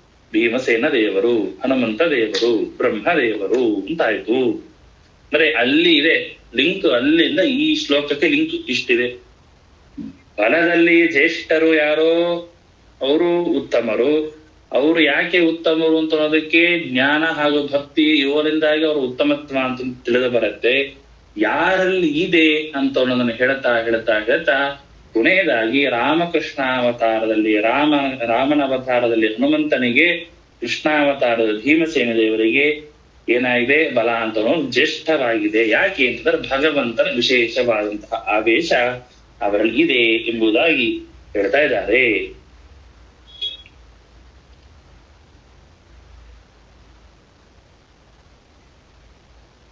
ಮುಂದೆ ಬ್ರಹ್ಮಾತ್ಮಕೋ ಯತೋ ವಾಯು ಪದಂ ಬ್ರಹ್ಮ ಮಗಾತ್ ಪುರ ವಾಯೋರಣ್ಯಸ್ಯ ನ ಬ್ರಾಹ್ಮಂ ಪದಂ ತಸ್ಮಾತ್ ಸಯೇವ ಸಹ. ಬ್ರಹ್ಮಾತ್ಮಕೋ ಯತೋ ವಾಯು ಪದಂ ಬ್ರಾಹ್ಮಮಗಾತ್ ಪುರ ವಾಯೋ ಅಂತರಂಗತ್ವೇ ಸಿದ್ಧೇಪಿ ಬ್ರಹ್ಮಾದಿಕಶ್ಚ ದೇವೇಭ್ಯಃ ಇತ್ಯಸ್ಯ ಕಥಂ ಸಿದ್ಧಿಃ ಎನ್ನುವಂತಹ ಪ್ರಶ್ನೆ. ಇಲ್ಲಿ ಏನ್ ಹೇಳಿದಂತೆ ಆಯ್ತು? ನಿಮಗೆ ಸಂಶಯ ಇತ್ತೋ ಇಲ್ಲೋ ಏನೋ ಗೊತ್ತಿಲ್ಲ, ಅಂತೂ ಶ್ರೀಮದಾಚಾರ್ಯ ಅದಕ್ಕೆ ಒಂದು ಶ್ಲೋಕವನ್ನು ಉತ್ತರವನ್ನು ಕೊಡ್ತಾ ಇದ್ದಾರೆ. ಏನ್ ಹೇಳಿದಂತೆ ಆಯ್ತು? ರಾಮಕೃಷ್ಣಾವತಾರದಲ್ಲಿ ಹನುಮಂತ ದೇವರು ಹಾಗೂ ಭೀಮಸೇನ ದೇವರು ತಮ್ಮ ವಿಶೇಷವಾದಂತಹ ಕಾರ್ಯವನ್ನ ಮಾಡುವ ಮೂಲಕ ಅವರಲ್ಲಿ ಬಲ ಅಂತ ಶ್ರೇಷ್ಠವಾಗಿದೆ ಅಂತಾಯ್ತು. ಇಲ್ಲಿ ಹನುಮಂತ ದೇವರು ಭೀಮಸೇನ ದೇವರನ್ನು ಹೇಳಿದಂತೆ ಆಯ್ತು, ಬ್ರಹ್ಮದೇವರಲ್ಲಿ ಹೇಳಿದಂತೆ ಆಯ್ತಪ್ಪ. ವಾಯೋ ಅಂತರಂಗತ್ವೇ ಸಿದ್ಧೇಪಿ ಬ್ರಹ್ಮಾದಿಕಶ್ಚ ದೇವೇಭ್ಯ ಕಥಂ ಅಂತಂದ್ರೆ ಅದಕ್ಕೆ ಹೇಳ್ತಾರೆ ಬ್ರಹ್ಮಾತ್ಮಕಃ ಯತಃ ವಾಯು. ವಾಯು ಬ್ರಹ್ಮಾತ್ಮಕಃ ಬ್ರಹ್ಮಾಭಿನ್ನ ಹಾಗೆ ಪ್ರತಿಜ್ಞಾ ಅಂತಂದ್ರೆ, ಹಿಂದಿನ ಕಲ್ಪದಲ್ಲಿ ಯಾರು ವಾಯುವಾಗಿದ್ದರೋ ಅವರು ಮುಂದೆ ಬ್ರಹ್ಮದೇವರಾಗ್ತಾರೆ. ಆದ್ರಿಂದಾಗಿ ಚತುರ್ಮುಖ ಬ್ರಹ್ಮದೇವರಿಗೆ ಪದವಿಗೆ ಬರಬೇಕು ಅಂತಾರ ವಾಯುವಾಗಿರ್ಬೇಕು, ಬೇರೆಯವ್ರು ಬರ್ಲಿಕ್ಕೆ ಸಾಧ್ಯನೇ ಇಲ್ಲ. ಪುರ ಅಂತಂದ್ರೆ ಪೂರ್ವಕಲ್ಪದಲ್ಲಿ ವಾಯುವಾಗಿದ್ದವನು ಪಶ್ಚಾತ್ ಅಂತ ದ್ವಿತೀಯ ಕಲ್ಪದಲ್ಲಿ ಬ್ರಾಹ್ಮಂ ಪದಂ ಅಗಾತ್ ಬ್ರಹ್ಮದೇವರ ಪದವಿಗೆ ಬರ್ತಾರೆ. ಆದ್ರಿಂದಾಗಿ ತೇನ ವಾಯೋ ಅಧಿಕ್ಕೆ ಉಪಾದಿತೆ ಬ್ರಹ್ಮಣ ಏವ ಆಧಿಕ್ಯ ಉಪಾದಿತಂ ಭವತಿ. ಆದ್ರಿಂದ ವಾಯುದೇವರಿಗೆ ಆಧಿಕ್ಯ ಇದೆ ಅಂತಂದ್ರೆ ಏನ್ ಹೇಳಿದಂತಾಯ್ತು? ಬ್ರಹ್ಮದೇವರಿಗೂ ಆಧಿಕ್ಯ ಇದೆ ಅಂತ ಹೇಳಿದಂತೆ ಆಯ್ತು. ವಾಯೋರನ್ಯಸ್ಯ ನ ಬ್ರಾಹ್ಮ್ಯಂ ಪದಂ ತಸ್ಮಾ ಸಯೇವ ನನು ಅನ್ಯಸ್ಯಾಪಿ. ವಾಯುದೇವರನ್ನು ಹೊರತುಪಡಿಸಿ ಬ್ರಹ್ಮ ಪದವಿಗೆ ಬೇರೆಯೊಬ್ಬರು ಬರ್ಲಿಕ್ಕೆ ಸಾಧ್ಯ ಇಲ್ಲ. ಆದ್ದರಿಂದಾಗಿ ಸ ಏವ ಸಹ, ಸಹ ಅಂತಂದ್ರೆ ವಾಯುನೇ, ಸಹ ಅಂತಂದ್ರೆ ಬ್ರಹ್ಮದೇವರು. ಸಹ ಅಂತ ಹೇಳಿದೆ, ಸ ಏವ ಸಹ, ಸಹ ಆ ವಾಯುನೇ ಮುಂದೆ ಬ್ರಹ್ಮದೇವರಾಗ್ತಾರೆ. ಆದ್ರಿಂದಾಗಿ ವಾಯುದೇವರು ಬಲದಲ್ಲಿ ಅಧಿಕರು ಅಂತಂದ್ರೆ ಏನ್ ಹೇಳಿದಂತಾಯ್ತು? ಬ್ರಹ್ಮದೇವರು ಕೂಡ ಬಲದಲ್ಲಿ ಅಧಿಕರು ಅಂತ ಹೇಳಿದಂತೆ ಆಯ್ತು. ಯತ್ರ ರೂಪಂ ತತ್ರ ಗುಣ ಭಕ್ತಾಢ್ಯ ಸ್ತ್ರೀಷು ನಿತ್ಯಶಃ ರೂಪಂ ಹಿ ಸ್ಥೂಲ ದೃಷ್ಟೀನಾಂ ದೃಶ್ಯಂ ವ್ಯಕ್ತಂ ತತೋ ಹಿ ತತ್. ಇಲ್ಲಿ ನೆಕ್ಸ್ಟ್ ಏನಾಯ್ತು? ಸ್ತ್ರೀಷು ಗುಣವೈಷಣ್ಯಾಪಕಂ ಕಿಂ ಜ್ಞಾನ ಬಲಂ ವಾ. ಇಲ್ಲಿಯವರೆಗೆ ಪುರುಷರಲ್ಲಿ ಯಾರು ಉತ್ತಮರು ಅಂತ ಅನ್ನೋದನ್ನ ತಿಳಿದುಕೊಳ್ಳಬೇಕು ಅಂತಾದ್ರೆ ಬಲದಿಂದಾಗಿ ಅವನು ಉತ್ತಮ ಹಾಗೂ ಜ್ಞಾನ ಭಕ್ತಿ ಆದ್ರಿಂದ ಅವನು ಉತ್ತಮ ಅಂತ ತಿಳಿಯಬೇಕು ಅಂತ ಹೇಳಿದ್ವಿ. ಸ್ತ್ರೀಯರಲ್ಲಿ ಯಾರು ಶ್ರೇಷ್ಠರು ಅಂತ ಅನ್ನೋದು ಹೇಗೆ ತಿಳಿದುಕೊಳ್ಳಬೇಕು? ಅಲ್ಲಿ ಜ್ಞಾನನೋ ಬಲನೋ ಅನ್ನುವಂತ ಹೇಳಿದಾಗ ನಾವು ಉಭಯಮಪಿ ಜ್ಞಾತುಂ ಶಕ್ಯತೆ. ಆ ಸ್ತ್ರೀಯರಲ್ಲಿ ಬಲವನ್ನಾಗ್ಲಿ ಜ್ಞಾನದಿಂದಾಗ್ಲಿ ಇವರು ಶ್ರೇಷ್ಠರು ಅಂತ ಹೇಳಿಕ್ ಆಗೋದಿಲ್ಲ. ಜ್ಞಾತಂ ತನ ಉಭಯವಾಗಿ ಜ್ಞಾತಂ ಶಕ್ಯತೆ. ಯಾಕೆ? ಅವರಲ್ಲಿ ಎರಡನ್ನೂ ಕೂಡ ಬಲ ಹಾಗೂ ಜ್ಞಾನವನ್ನು ತಿಳಿದುಕೊಳ್ಳಿಕ್ ಸಾಧ್ಯನೇ ಇಲ್ಲ. ಪ್ರಾಯೇಣ ಜ್ಞಾನೋಪಾಯಸ್ಯ ವ್ಯಾಖ್ಯಾನಸಿ ಯುದ್ಧಸ್ಯ ಅಭಾವಾತ್. ಯಾಕೆ ಅಂತಂದ್ರೆ ಆ ಸ್ತ್ರೀಯರು ಜ್ಞಾನಕ್ಕೆ ಉಪಾಯಭೂತವಾದಂತಹ ಯುದ್ಧವನ್ನ ಮಾಡ್ತಾರ? ಯುದ್ಧವನ್ನು ಮಾಡೋದಿಲ್ಲ ಅಂದ್ಮೇಲೆ ಬಲ ಅವರಲ್ಲಿ ಬಲವನ್ನು ಹೇಳಿಕ್ ಬರೋದಿಲ್ಲ. ಮತ್ತು ಅವರು ತತ್ವಗಳನ್ನ ಜ್ಞಾನವನ್ನ ಉಪದೇಶ ಮಾಡೋದಿಲ್ಲ. ಹೀಗಾಗಿ ಅವರ ಜ್ಞಾನವನ್ನು ಹೇಳಿಕ್ ಬರೋದಿಲ್ಲ. ಪುರುಷರಲ್ಲಿ ಹಾಗಿಲ್ಲ. ಜ್ಞಾನವನ್ನು ದ್ರೋಣಾಚಾರ್ಯರು ಜ್ಞಾನವನ್ನು ಉಪದೇಶ ಮಾಡಿದ್ರು, ಹೀಗಾಗಿ ಜ್ಞಾನ ಇದೆ ಅಂತ ಹೇಳಿದಂತಾಯ್ತು. ಭೀಮಸೇನ ದೇವರೇ ಮೊದಲಾದವರು ಬಲ ಪ್ರಯೋಗವನ್ನು ಮಾಡಿದ್ರಿಂದಾಗಿ ಬಲ ಇದೆ ಅಂತ ಹೇಳ್ತೀವಿ. ಸ್ತ್ರೀಯರಲ್ಲಿ ಉತ್ತಮತ್ವವನ್ನು ಹೇಗೆ ನೀವು ನಿರ್ಧಾರ ಮಾಡ್ತೀರಿ ಅಂತ ಹೇಳಿದಾಗ ಅಲ್ಲಿ ಹೇಳ್ತಾರೆ ರೂಪಂ. ಸ್ತ್ರೀಯರಲ್ಲಿ ಯಾರು ಶ್ರೇಷ್ಠರು ಅಂದ್ರೆ ಯಾರಲ್ಲಿ ಭಾರೀ ರೂಪ ಇದೆಯೋ ಅವರು ಉತ್ತಮ ಸ್ತ್ರೀಯರು. ಯತ್ರ ರೂಪಂ ತತ್ರ ಗುಣ ರೂಪಸ್ಯ ಹೇತುತ್ವ ನಿಮಿತ್ತಮಃ ಯತಃ ಸ್ಥೂಲದೃಷ್ಟಿನ ಸೃಷ್ಟಿದ್ರಿ ರೂಪಂ ವ್ಯಕ್ತಂ ಸ್ಫುಟಂ ಯಥಾವತ್ ತಾದೃಶಂ ಜ್ಞೇಯಂ ತತಃ ಸ್ಫುಟಜ್ಞೇಯತ್ವ ತದ್ರೂಪಂ ನಿಮಿತ್ತಂ. ಸ್ತ್ರೀಯರಲ್ಲಿ ರೂಪ ಎಲ್ಲಿ ಇದೆಯೋ ಅಲ್ಲಿ ಏನಿರುತ್ತೆ? ಯತ್ರ ರೂಪಂ ತತ್ರ ಗುಣ, ಅಲ್ಲಿ ಗುಣಗಳಿರುತ್ತೆ. ಭಕ್ತ್ಯಾಧ್ಯಾಹ, ಅಲ್ಲಿ ಭಕ್ತಿಗಳು ಕೂಡ ಇರುತ್ತೆ. ಭಕ್ತಿಯಾದೇ ಮೊದಲಾದಂತಹ ಗುಣಗಳು ಆ ರೂಪವಂತರಾದಂತಹ ರೂಪವತಿಯಾದಂತಹ ಸ್ತ್ರೀಯಲ್ಲಿ ಇದೆ ಎಂಬುದಾಗಿ ವಿನಿಯಮ. ಆದ್ದರಿಂದಾಗಿ ರೂಪಂ ಹಿ ಸ್ಥೂಲ ದೃಷ್ಟಿನಾ ದೃಶ್ಯಂ ವ್ಯಕ್ತಂ ತಥೋ ಹಿರತೆ. ಒಬ್ಬ ಸ್ತ್ರೀ ನೋಡ್ಲಿಕ್ಕೆ ಚೆನ್ನಾಗಿದ್ದಾಳೆ ಅಂತ ನಾವು ಹೇಗೆ ಪಟ್ಟಂತ ಕಂಡಿಡಿಯಕ್ಕಾಗತ್ತೆ? ಅವಳ ರೂಪದಿಂದಾಗಿ. ಅವಳ ರೂಪ ಎಂತದ್ದು, ಸೌಂದರ್ಯ ಎಂತದ್ದು? ಸ್ಥೂಲ ದೃಷ್ಟಿ. ಈ ಸ್ಥೂಲ ದೃಷ್ಟಿಯಿಂದಾಗಿ ಆ ಸ್ತ್ರೀಯರಲ್ಲಿ ಇರ್ತಕ್ಕಂತಹ ರೂಪ ಇದು ಭಾರೀ ಚೆನ್ನಾಗಿದ್ದಾಳೆ ಅಂತ ನಾವು ಅದನ್ನು ಅಭಿವ್ಯಕ್ತ ಮಾಡ್ತೇವೆ. ಆದ್ರಿಂದಾಗಿ ಸ್ತ್ರೀಯರಲ್ಲಿ ರೂಪ ಅಂತನೂ ಸ್ಪಷ್ಟವಾಗಿ ಗೋಚರವಾಗತ್ತೆ. ಅದರಿಂದ ರೂಪದಿಂದಲೇನೆ ಆ ಉತ್ತಮವಾದಂತಹ ರೂಪ ಇತ್ತು ಅಂತಾದ್ರೆ ಅವರಲ್ಲಿ ಭಕ್ತಿಯಾದಿ ಗುಣಗಳು ಇದೆ ಅಂತ ನಾವು ಊಹಾ ಮಾಡಿಕೊಳ್ಳಬೇಕು ಎಂಬುದಾಗಿ ಹೇಳ್ತಾರೆ. ಪುರುಷರಲ್ಲಿ ನೋಡಿ, ಮತ್ತೆ ಸ್ಥೂಲ ದೃಷ್ಟಿ ಸೂಕ್ಷ್ಮ ದೃಷ್ಟಿ ಅಂತ ಬಂದಾಗ ನಾವು ಮತ್ತೆ ಪುರುಷರ ಚಿಂತನೆಯನ್ನು ಮಾಡುವಾಗ ಅಲ್ಲಿ ಸ್ಥೂಲ ದೃಷ್ಟಿ ಅಂದ್ರೆ ಕ್ಷತ್ರಿಯರಲ್ಲಿ ಬಲ ಅಂತ ಅನ್ನೋದು ಸ್ಥೂಲವಾಗಿ ಹೊರಗಡೆ ಎದ್ದು ಕಾಣುತ್ತೆ, ಆದ್ರೆ ಜ್ಞಾನ ಅಂತ ಎದ್ದು ಕಾಣೋದಿಲ್ಲ ಅಂತ ಅನ್ನೋದು ಹೇಳಿದ್ರು. ಇಲ್ಲಿ ಸ್ತ್ರೀಯರಲ್ಲಿ ಯಾವ್ದು ಸ್ಥೂಲ ದೃಷ್ಟಿ ಯಾವ್ದು ಎದ್ದು ಕಾಣುತ್ತೆ ಅಂತಂದ್ರೆ ಅವರ ಜ್ಞಾನನ ಅವರ ಬಲನ ಅಂತಂದ್ರೆ ಇಲ್ಲ, ಎರಡೂ ಇಲ್ಲ. ಅವರ ರೂಪ ಎದ್ದು ಕಾಣುತ್ತೆ, ಸ್ಥೂಲವಾಗಿ ಕಾಣುತ್ತೆ. ಆ ರೂಪ ಭಾರೀ ಸೌಂದರ್ಯ ಇಲ್ಲಿಯೋ ಅವರಲ್ಲಿ ಅಂತಹ ಸ್ತ್ರೀಯಲ್ಲಿ ಭಕ್ತ್ಯಾದಿ ಗುಣಗಳಿರುತ್ತೆ ಎಂಬುದಾಗಿ ತಿಳಿದುಕೊಳ್ಳಬೇಕು. ಪ್ರಾಯೋ ವೇತ್ತುಂ ನ ಶಕ್ಯಂತೆ ಭಕ್ತ್ಯಾದ್ಯ ಸ್ತ್ರೀಷು ಯತ್ನತಃ ಯಾಸಾಂ ರೂಪಂ ಗುಣಾಸ್ಥಾಸಾಂ ಭಕ್ತ್ಯಾದ್ಯ ಇತಿ ನಿಶ್ಚಯಃ. ಅಂದ್ರೆ ಪ್ರಾಯ ವೇತುಂ ನ ಶಕ್ಯಂತೆ ಭಕ್ತ್ಯಾದ್ಯ ಸ್ತ್ರೀಷು ಎಷ್ಟೋ ಪ್ರಯತ್ನ ಮಾಡಿ ಯತ್ನತಃ ಪ್ರಯತ್ನೇನ ಏನ್ ಮಾಡಿದ್ರು ಏನ್ ಮಾಡ್ಲಿಕ್ಕಾಗೋದಿಲ್ಲ. ಸ್ತ್ರೀಯರಲ್ಲಿ ನಾವು ಜ್ಞಾನವನ್ನ ಭಕ್ತಿಯಾದಿಗಳನ್ನ ತಿಳಿದುಕೊಳ್ಳಿಕ್ ಆಗೋದಿಲ್ಲ ಎಂಬುದಾಗಿ ಹೇಳ್ತಾರೆ. ಸ್ತ್ರೀಯರಲ್ಲಿ ಭಕ್ತಿಯಾದಿ ಗುಣಗಳನ್ನ ಎಷ್ಟು ಪ್ರಯತ್ನ ಮಾಡಿದ್ರು ಕೂಡ ತಿಳಿಲಿಕ್ಕೆ ಸಾಧ್ಯವಿಲ್ಲ. ಯಾಸಾಂ ರೂಪಂ ಗುಣಃ ತಾಸಾಂ ಭಕ್ತ್ಯಾದ್ಯಾದಿ ನಿಶ್ಚಯ. ಹೇಗೆ ನಿಶ್ಚಯ ಮಾಡಿಕೊಳ್ಳಬೇಕು ಅಂದ್ರೆ ಯಾರಲ್ಲಿ ರೂಪ ಇದೆಯೋ ಅವರಲ್ಲಿ ಗುಣ ಇರುತ್ತೆ, ಯಾರಲ್ಲಿ ಗುಣ ಇರುತ್ತೆ ಅವರಲ್ಲಿ ಭಕ್ತಿ ಇರುತ್ತೆ ಅಂತ ಹೀಗೆ ನಾವು ನಿಶ್ಚಯ ಮಾಡಿಕೊಂಡು ಹೋಗಬೇಕೇ ಹೊರತು ನಾವು ಬೇರೆ ಆಪ್ಷನ್ ಇಲ್ಲ ಎಂಬುದಾಗಿ ಹೇಳ್ತಾ ಇದ್ದಾರೆ. ನೋಡ್ರಿ, ಇಲ್ಲಿ ಮತ್ತೆ ಒಂದು ವಿಚಾರ ಬರುತ್ತೆ. ಸ್ತ್ರೀಯರಾದವರಲ್ಲಿ ಜ್ಞಾನ ಇದೆ ಅಂತ ಹೇಳಿಕ್ ಬರೋದಿಲ್ಲ. ಯಾಕೆ ಅಂತಂದ್ರೆ ಅವ್ರ ಉಪದೇಶ ಅದೇನು ಮಾಡೋದಿಲ್ಲ.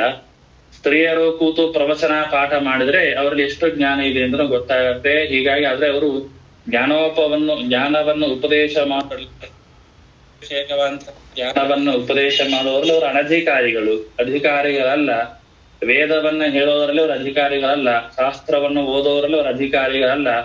ಹೀಗಾಗಿ ಜ್ಞಾನವನ್ನ ಉಪದೇಶವನ್ನು ಮಾಡುವಂತಹ ಪ್ರಸಂಗದಲ್ಲಿ ಅವರಿಗೆ ಅಧಿಕಾರ ಇಲ್ಲದೆ ಇರೋನು, ಸಾಮಾನ್ಯ ಸ್ತ್ರೀಯರ ಅಧಿಕಾರ ಇಲ್ಲದೆ ಇರೋದ್ರಿಂದಾಗಿ ಉತ್ತಮರಾದಂತಹ ಸ್ತ್ರೀಯರು ಮಾಡಿಲ್ಲ. ಹೀಗಾಗಿ ನಾವು ಹೇಗೆ ತಿಳಿದು ಬರುತ್ತೆ ಅಂತ ಹೇಳಿದಾಗ ಒಂದು ಪ್ರಸಂಗವನ್ನ ಟಿಪ್ಪಣಿಕಾರ ಹೇಳಿದ ದ್ರೌಪದ್ಯಾಹ ಧರ್ಮಕಥನೇನ ಜ್ಞಾನಸ್ಯ ಸತ್ಯಭಾಮಾಯಾಶ್ಚ ಯುದ್ಧಕರಣೀಯ ಫಲಸ್ಯ ಅಭಿವ್ಯಕ್ತ ಪ್ರಾಯ ಅಂತ ಶಬ್ದ ನೋಡಿ. ಪ್ರಾಯ ವೇತುಂ ನ ಶಕ್ಯಂತೆ 90 ಭಾಗ. ಪ್ರಾಯ ಅಂದ್ರೆ ಶಬ್ದಕ್ಕೆ ಒಂದು 10% ಎಲ್ಲೋ ಕಂಡಿದೆ ಅಂತ. 90 ಭಾಗ ಸ್ತ್ರೀಯರಲ್ಲಿ ಭಕ್ತ್ಯಾದಿಗಳನ್ನ ನೋಡ್ಲಿಕ್ಕೆ ತಿಳ್ಕೊಳ್ಲಿಕ್ಕೆ ಸಾಧ್ಯ ಇಲ್ಲ. ಅವರ ರೂಪದಿಂದಾಗಿ ಅವರ ಗುಣಗಳನ್ನ ಭಕ್ತಿಯಾಗಿ ತಿಳಿದುಕೊಳ್ಳಬಹುದು. ಇದು 90 ಭಾಗ. ಆದ್ರೆ ಒಂದು 10% ಜ್ಞಾನದಿಂದ ಆ ಸ್ತ್ರೀಯ ಉತ್ತಮತ್ವನ್ನ ನಾವು ತಿಳಿದ ಪ್ರಸಂಗ ಇದೆ ಅಂತ ಹೇಳ್ತಾರೆ. ಯಾರು ಅಂದ್ರೆ ದ್ರೌಪದಿ ದೇವಿ ತಾನು ಧರ್ಮರಾಜನಿಗೆ ಮಹಾಭಾರತದ ವನಪರ್ವದಲ್ಲಿ ಬರ್ತಕ್ಕಂಥ ಒಂದು ಪ್ರಸಂಗ. ಮಹಾಭಾರತ ವನಪರ್ವದಲ್ಲಿ ದ್ರೌಪದಿ ದೇವಿ ತನ್ನ ಗಂಡನಾದಂತಹ ಧರ್ಮರಾಜನಿಗೆ ಜೀವಕರ್ತೃತ್ವ ವಿಷಯದಲ್ಲಿ ತಾನು ಉಪದೇಶವನ್ನ ಮಾಡ್ತಾಳೆ. ಯಾರಿಗೆ? ಧರ್ಮರಾಜನಿಗೆ ಉಪದೇಶವನ್ನ ಮಾಡ್ತಾಳೆ. ಆ ಬಹಳ ಜೀವಕರ್ತೃತ್ವ ವಿಷಯ ಅಂತನೋದು ಜೀವಕರ್ತೃತ್ವ ವಿಷಯದಲ್ಲಿ ವಿಚಾರವನ್ನ ದ್ರೌಪದಿ ಬಹಳ ಕಠಿಣವಾದಂತಹ ವಿಷಯವನ್ನ ಯಮಧರ್ಮರಾಜನ ಉಪದೇಶ ಮಾಡಿದಾಗ ಅವಳ ಆಳವಾದಂತಹ ಯಾವ ಶಾಸ್ತ್ರಾರ್ಥ ಜ್ಞಾನ ಇದೆ ಅವ ಹೊರಗೆ ಬರುತ್ತೆ, ಪ್ರಕಟವಾಗುತ್ತೆ. ಅಂತೂ ಏನಾಯ್ತು, ಸ್ತ್ರೀಯರಲ್ಲಿ ಜ್ಞಾನ ಪ್ರಕಟವಾದದ್ದು ಒಂದು ಎಲ್ಲೋ ಒಂದು ಕಂಡು ಬಂದಿದೆ. ಅದೇ ರೀತಿಯಾಗಿ ಸತ್ಯಭಾಮಾಯಾಶ್ಚ ಯುದ್ಧಕರಣೇನ ಬಲಸ್ಯ ಅಭಿವ್ಯಕ್ತತ್ವಾತ್. ಅದೇ ರೀತಿಯಾಗಿ ನರಕಾಸುರನ ಜೊತೆಗೆ ಭಗವಂತ ಯುದ್ಧ ಮಾಡ್ತಾನೆ. ಯುದ್ಧ ಮಾಡಿದಾಗ ನರಕಾಸುರನ ಜೊತೆ ಯುದ್ಧ ಮಾಡುವಂತಹ ಪ್ರಸಂಗದಲ್ಲಿ ಕೃಷ್ಣನಿಗೆ ಬಹಳ ಆಯಾಸ ಆಯ್ತು ಅಂತ ಆಯಾಸ ಆದಂತೆ ತೋರಿಸ್ಕೊಳ್ತಾನೆ. ಆಗ ಸತ್ಯಭಾಮ ಹೇಳ್ತಾಳೆ, ನೋಡು ಬೇಗ ನೀನೇ ಈಗ ಆಯಾಸ ಆದ್ರೆ ಹೇಗೆ, ಬೇಗ ಧನುಸ್ಸನ್ನು ತೆಗೆದು ಯುದ್ಧ ಮಾಡು ಅಂತ ಹೇಳ್ತಾಳೆ. ಹೀಗಾಗಿ ಆ ಸಮಯದಲ್ಲಿ ತನ್ನಲ್ಲಿರ್ತಕ್ಕಂತಹ ಯಾವ ಬಲವನ್ನ ಪ್ರಕಟಣ ಮಾಡ್ತಾಳೆ ಸತ್ಯಭಾಮ. ಹೀಗೆ ದ್ರೌಪದಿ ಹಾಗೂ ಸತ್ಯಭಾಮ ಇವರಿಬ್ಬರೂ ಕೂಡ ಒಬ್ಳು ಜ್ಞಾನವನ್ನ ಅಭಿವ್ಯಕ್ತ ಮಾಡಿದ್ದಾಳೆ, ಒಬ್ಳು ಬಲವನ್ನ ಅಭಿವ್ಯಕ್ತ ಮಾಡಿದ್ದಾಳೆ. ಆದ್ರೆ ಪರ್ಸೆಂಟೇಜ್ ಬಹಳ ಕಡಿಮೆ. ಅದಕ್ಕೆ ಪ್ರಾಯ ಅಂತ ಶಬ್ದವನ್ನು ಇಟ್ಟಿದ್ದಾರೆ. ನೋಡ್ರಿ, ಪ್ರಾಯ ಯಾವ ಬರೋದಿಲ್ಲ, ಬಂದ್ರೆ ಒಂದು 10 ಜನ 5 ಜನ ಬರಬಹುದೋ ಏನೋ ಅಂತ ಹೇಳ್ತೀವಲ್ಲ, ಹಾಗೆ ಪ್ರಾಯ ಸ್ತ್ರೀಯರಲ್ಲಿ ಭಕ್ತ್ಯಾದಿ ಗುಣಗಳನ್ನ ನಾವೆಷ್ಟು ಪ್ರಯತ್ನ ಮಾಡಿದ್ರೆ ತಿಳಿದುಕೊಳ್ಳಿಕ್ಕೆ ಆಗೋದಿಲ್ಲ. ಅಂತೂ ಒಬ್ಬರಿಬ್ಬರಲ್ಲಿ ನಾವು ಕಂಡು ಬಂದಿದೆ. ಆದರೆ 90 ಭಾಗ ರೂಪದಿಂದಲೇನೆ ಅವರ ಗುಣಗಳನ್ನ ತಿಳಿದುಕೊಳ್ಳಿಕ್ಕಾಗತ್ತೆ ಎಂಬುದಾಗಿ ಬಹಳ ಚೆನ್ನಾಗಿ ಶ್ರೀನಿವಾಸರು ಹೇಳ್ತಾ, ತಚ್ಚ ನೈಸರ್ಗಿಕಂ ರೂಪಂ 32 ಲಕ್ಷಣೈರುತಂ ನಾಲಕ್ಷಣಕಂ ವಪುರ್ ಮಾತ್ರಂ ಗುಣಹೇತು ಕಥಂಚನ. ಅದನ್ನ ತತ್ ರೂಪಂ ನೈಸರ್ಗಿಕಂ, ಆ ರೂಪವಾದ್ರೂ ಹೇಗಿರ್ಬೇಕು ಅಂದ್ರೆ ನೈಸರ್ಗಿಕಂ, ಸ್ವಾಭಾವಿಕವಾದಂತಹ ರೂಪವಾಗಿರ್ಬೇಕು. ಸ್ವಾಭಾವಿಕವಾದಂತಹ ರೂಪವಾಗಿರಬೇಕು. ಅದರ ಜೊತೆಗೆ 32 ಲಕ್ಷಣಗಳಿಂದ ಕೂಡಿರ್ತಕ್ಕಂತಹ ರೂಪವಾಗಿರಬೇಕು. 32 ಲಕ್ಷಣಗಳಿಂದ ಇರಬೇಕು. ಅವರ ರೂಪ ಸ್ವಾಭಾವಿಕವಾಗಿರಬೇಕು ಎಂಬುದಾಗಿ ಹೇಳ್ತಾರೆ. ಅಷ್ಟೇ ಅಲ್ಲ, ನಾಲಕ್ಷಣಂ ವಪುರ್ ಮಾತ್ರಂ ಗುಣಹೇತು ಕಥಂಚನ. ನಾಲಕ್ಷಣಂ ಅಲಕ್ಷಣವಾದ, ಅಲಕ್ಷಣ ಅಂದ್ರೆ 32 ಲಕ್ಷಣ ರಹಿತಂ, 32 ಲಕ್ಷಣ ಇಲ್ಲದೇನೆ. ವಪುರ್ ಮಾತ್ರಂ ಕಥಂಚನ ಕೇನಾಪಿ ಪ್ರಕಾರೇನ, ಯಾವುದೋ ಒಂದು ಪ್ರಕಾರದಿಂದಾಗಿ ಅವರಲ್ಲಿ ಸೌಂದರ್ಯ ಬಂತು ಅಂತಂದ ಮಾತ್ರಕ್ಕೆ ಅವರಲ್ಲಿ ರೂಪವಂತರು ಅಂತ ಹೇಳಿಕ್ ಆಗೋದಿಲ್ಲ. ಹೇಳ್ತಾರೆ, ಅರ್ಥವಾಯ್ತಲ್ಲ? ಅಂದ್ರೆ ಪುರುಷರಲ್ಲಿ ನಾವು ಬಲವನ್ನ ನಾವು ಕ್ಯಾಲ್ಕುಲೇಟ್ ಮಾಡಬೇಕಾದ್ರೆ ಏನು ಅಂತ ಹೇಳಿದ್ರು, ಸ್ವಾಭಾವಿಕವಾಗಿ ಅವರಲ್ಲಿ ಬಲ ಇರಬೇಕೇ ಹೊರತಾಗಿ ರುದ್ರದೇವರ ವರದಿಂದ ಬ್ರಹ್ಮದೇವರ ವರದಿಂದಾಗಿ ಅವರಲ್ಲಿ ಬಲ ಬಂದು ಅಂತಹ ಬಲ ಅವರ ಉತ್ತಮತ್ವಕ್ಕೆ ಕಾರಣ ಅಂತ ಹೇಳಿಕ್ ಬರೋದಿಲ್ಲ ಅಂತ ಹೇಳಿದ್ರು. ಅವನಲ್ಲಿ ಆ ಬಲ ಸ್ವಾಭಾವಿಕವಾಗಿರಬೇಕೇ ಹೊರತಾಗಿ ಈ ವರದ ಮೂಲಕವಾಗಿ ಬ್ರಹ್ಮಾದಿ ದೇವತೆಗಳ ವರದಿಂದಾಗಿ ಅವನ ಬಲ ಇರಬಾರದು. ಆ ಬಲ ಅವನ ಉತ್ತಮಕ್ಕೆ ಕಾರಣ ಅಲ್ಲ ಅಂತ ಅಲ್ಲಿ ಹೇಳಿದ್ರು ಪುರುಷರ ವಿಚಾರದಲ್ಲಿ. ಸ್ತ್ರೀಯರ ವಿಚಾರದಲ್ಲಿ ಹಾಗೆ ಹೇಳ್ತಾ ಇದ್ರೆ, ಸ್ತ್ರೀಯರಾದವರು ಭಾರೀ ಸುಂದರಿಯಾಗಿರ್ಬೇಕು. ಅಂತಹ ಸ್ತ್ರೀಯಲ್ಲಿ ಗುಣ, ಭಕ್ತಿ, ಜ್ಞಾನ ಎಲ್ಲವೂ ಕೂಡ ಅಧಿಕವಾಗಿರುತ್ತೆ. ಅವರು ಉತ್ತಮರು ಅಂದ ಮಾತ್ರಕ್ಕೆ ತಕ್ಷಣ ಪ್ರಶ್ನೆ ಬರುತ್ತೆ, ಹಾಗಾದ್ರೆ ಎಷ್ಟೋ ಜನ ಸ್ತ್ರೀಯರಿಗೆ ಒಳ್ಳೆ ಋಷಿಗಳಿಂದಾಗಿ ಮುನಿಗಳಿಂದಾಗಿ ವರ ಪಡೆದು ಭಾರೀ ಸೌಂದರ್ಯವಾದಂತಹ ರೂಪವನ್ನು ಪಡೆದಿರ್ತಾರೆ. ಅಂತಹ ಸ್ತ್ರೀಯರು ಹೇಗೆ ಲೆಕ್ಕ ಅಂತ ಅಂತಹ ಸ್ತ್ರೀ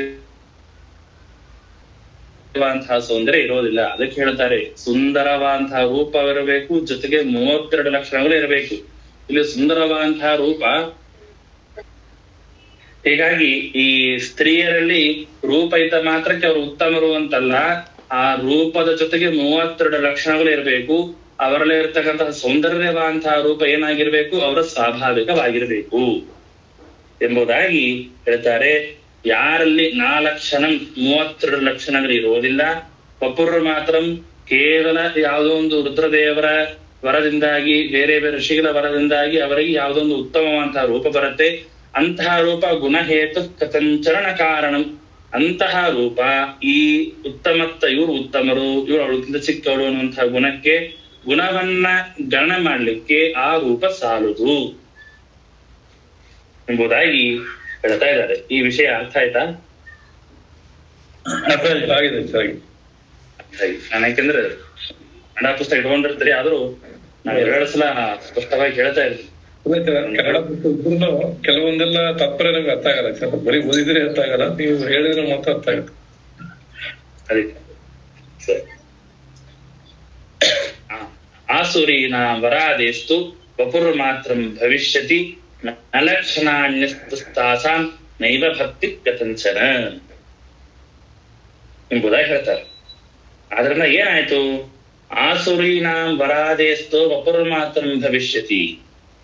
ಹೇಗೆ ಅಂತಂದ್ರೆ ಅನೇನ ಆಸುರೀನ ವರಾದೇಶಾದೇಹೇ ಸಕಾಶ ಲಕ್ಷಣ ಭವಿಷ್ಯಂತಿ. ಆಸುರೀನ ಅಂತಂದ್ರೆ ರಾಕ್ಷಸಿಯರು, ಅಸುರ ಸ್ತ್ರೀಯರು, ಅವರಿಗೆ ಏನಾಗತ್ತೆ ಅಂದ್ರೆ ವರಾದೇಸ್ತು, ವರಾದಿಗಳಿಂದಾಗಿ ಅವ್ರಿಗೆ ಏನ್ ಬರುತ್ತೆ, ಕೇವಲ ಶರೀರ ಸೌಂದರ್ಯ, ವಪುರ್ ಮಾತ್ರ ಭವಿಷ್ಯತಿ, ಕೇವಲ ಶರೀರದ ಸೌಂದರ್ಯ ಮಾತ್ರ ಬರುತ್ತೆ ಹೊರತಾಗಿ ನಲಕ್ಷಣ ನಿಸ್ತಾತಾಸಾಂ, ಅವರಿಗೆ ಆ 32 ಲಕ್ಷಣಗಳಿಂದ ಕೂಡಿರ್ತಕ್ಕಂತಹ ಉತ್ತಮವಾದಂತಹ ರೂಪ ಬರೋದಿಲ್ಲ. ಆದ್ರಿಂದಾಗಿ ಅಂತಹ ಲಕ್ಷಣಗಳಿಲ್ಲದೆ ಇರ್ತಕ್ಕಂತಹ ವರದಿಂದಾಗಿ ಸೌಂದರ್ಯವನ್ನ ಸಂಗ್ರಹ ಮಾಡಿರ್ತಕ್ಕಂತಹ ವ್ಯಕ್ತಿಗಳಲ್ಲಿ ಭಕ್ತಿ ಅಂತ ಅನ್ನೋದು ಸರ್ವಥಾ ಇರೋದಿಲ್ಲ ಎಂಬುದಾಗಿ ಹೇಳ್ತಾರೆ. ಅಂತೂ ಸ್ತ್ರೀಯರಲ್ಲಿ ರೂಪವಾಗಿರ್ಲಿ ಅವರ ಸ್ವಾಭಾವಿಕವಾಗಿರ್ಬೇಕು, ಸೌಂದರ್ಯವಾಗಲಿ ಸ್ವಾಭಾವಿಕವಿರಬೇಕು, ಕೇವಲ ರೂಪ ಇರಬಾರದು, 32 ಲಕ್ಷಣಗಳಿರ್ಬೇಕು. ನೋಡ್ರಿ, 32 ಲಕ್ಷಣ ಬೇರೆ, ರೂಪದ ದೇಹದ ಸೌಂದರ್ಯ ಬೇರೆ. ದೇಹದ ಸೌಂದರ್ಯ ಹಾಗೂ 32 ಲಕ್ಷ ಎರಡೂ ಒಂದಲ್ಲ, ಎರಡು ಕನ್ಫ್ಯೂಸ್ ಮಾಡ್ಕೋಬೇಡ್ರಿ. 32 ಲಕ್ಷಣ ಬೇರೆ ಇರಬೇಕು, ಅದನ್ನ ಬಿಟ್ಟು ಮತ್ತೆ ಒಳ್ಳೆ ಸೌಂದರ್ಯ ಇರ್ಬೇಕು. ಸೌಂದರ್ಯದಲ್ಲಿಯೂ ಅವನು ಉತ್ಕೃಷ್ಟನಾಗಿರ್ಬೇಕು, ಅವಳು 32 ಲಕ್ಷಣವೂ ಅವಳಲ್ಲಿ ಇರಬೇಕು. ಅಂಥವಳಲ್ಲಿ ಮಾತ್ರ ಏನೋ ರೂಪದಿಂದಾಗಿ ಅವಳಲ್ಲಿ ಇರ್ತಕ್ಕಂತಹ ಭಕ್ತಿ ಗುಣ ಜ್ಞಾನಗಳನ್ನ ನಾವು ಶ್ರೇಷ್ಠಳು ಅಂತ ನಾವು ಲೆಕ್ಕ ಹಾಕ್ಲಿಕ್ಕೆ ಬರುತ್ತೆ ಎಂಬುದಾಗಿ ಹೇಳ್ತಾ ಇದ್ದಾರೆ. ಆಚಾರ್ಯ, ಇಲ್ಲಿ 32 ಲಕ್ಷಣಗಳು ಅಂದ್ರೆ ಯಾರಿಗಿರ್ಬೋದು ಆಚಾರ್ಯ? ಅಂದ್ರೆ ಯಾವ ಸ್ತ್ರೀಯರಲ್ಲಿ ಆ ಗುಣಗಳು ಇದೆ ಆಚಾರ್ಯ? ಬರ್ತಾ ಇದೆ ನೆಕ್ಸ್ಟ್ ಆಗ್ಲಿ. ಅದರಿಂದ ತಸ್ಮಾತ್ ರೂಪ ಗುಣೋದಾರ ಜಾನಕಿ ರುಕ್ಮಿಣಿ ತಥಾ ಸತ್ಯಭಾಮೇತ್ಯಾದಿ ರೂಪ ಶ್ರೀ ಸರ್ವ ಪರಮಾಮತ. ನೋಡದೆ ಬಂತು.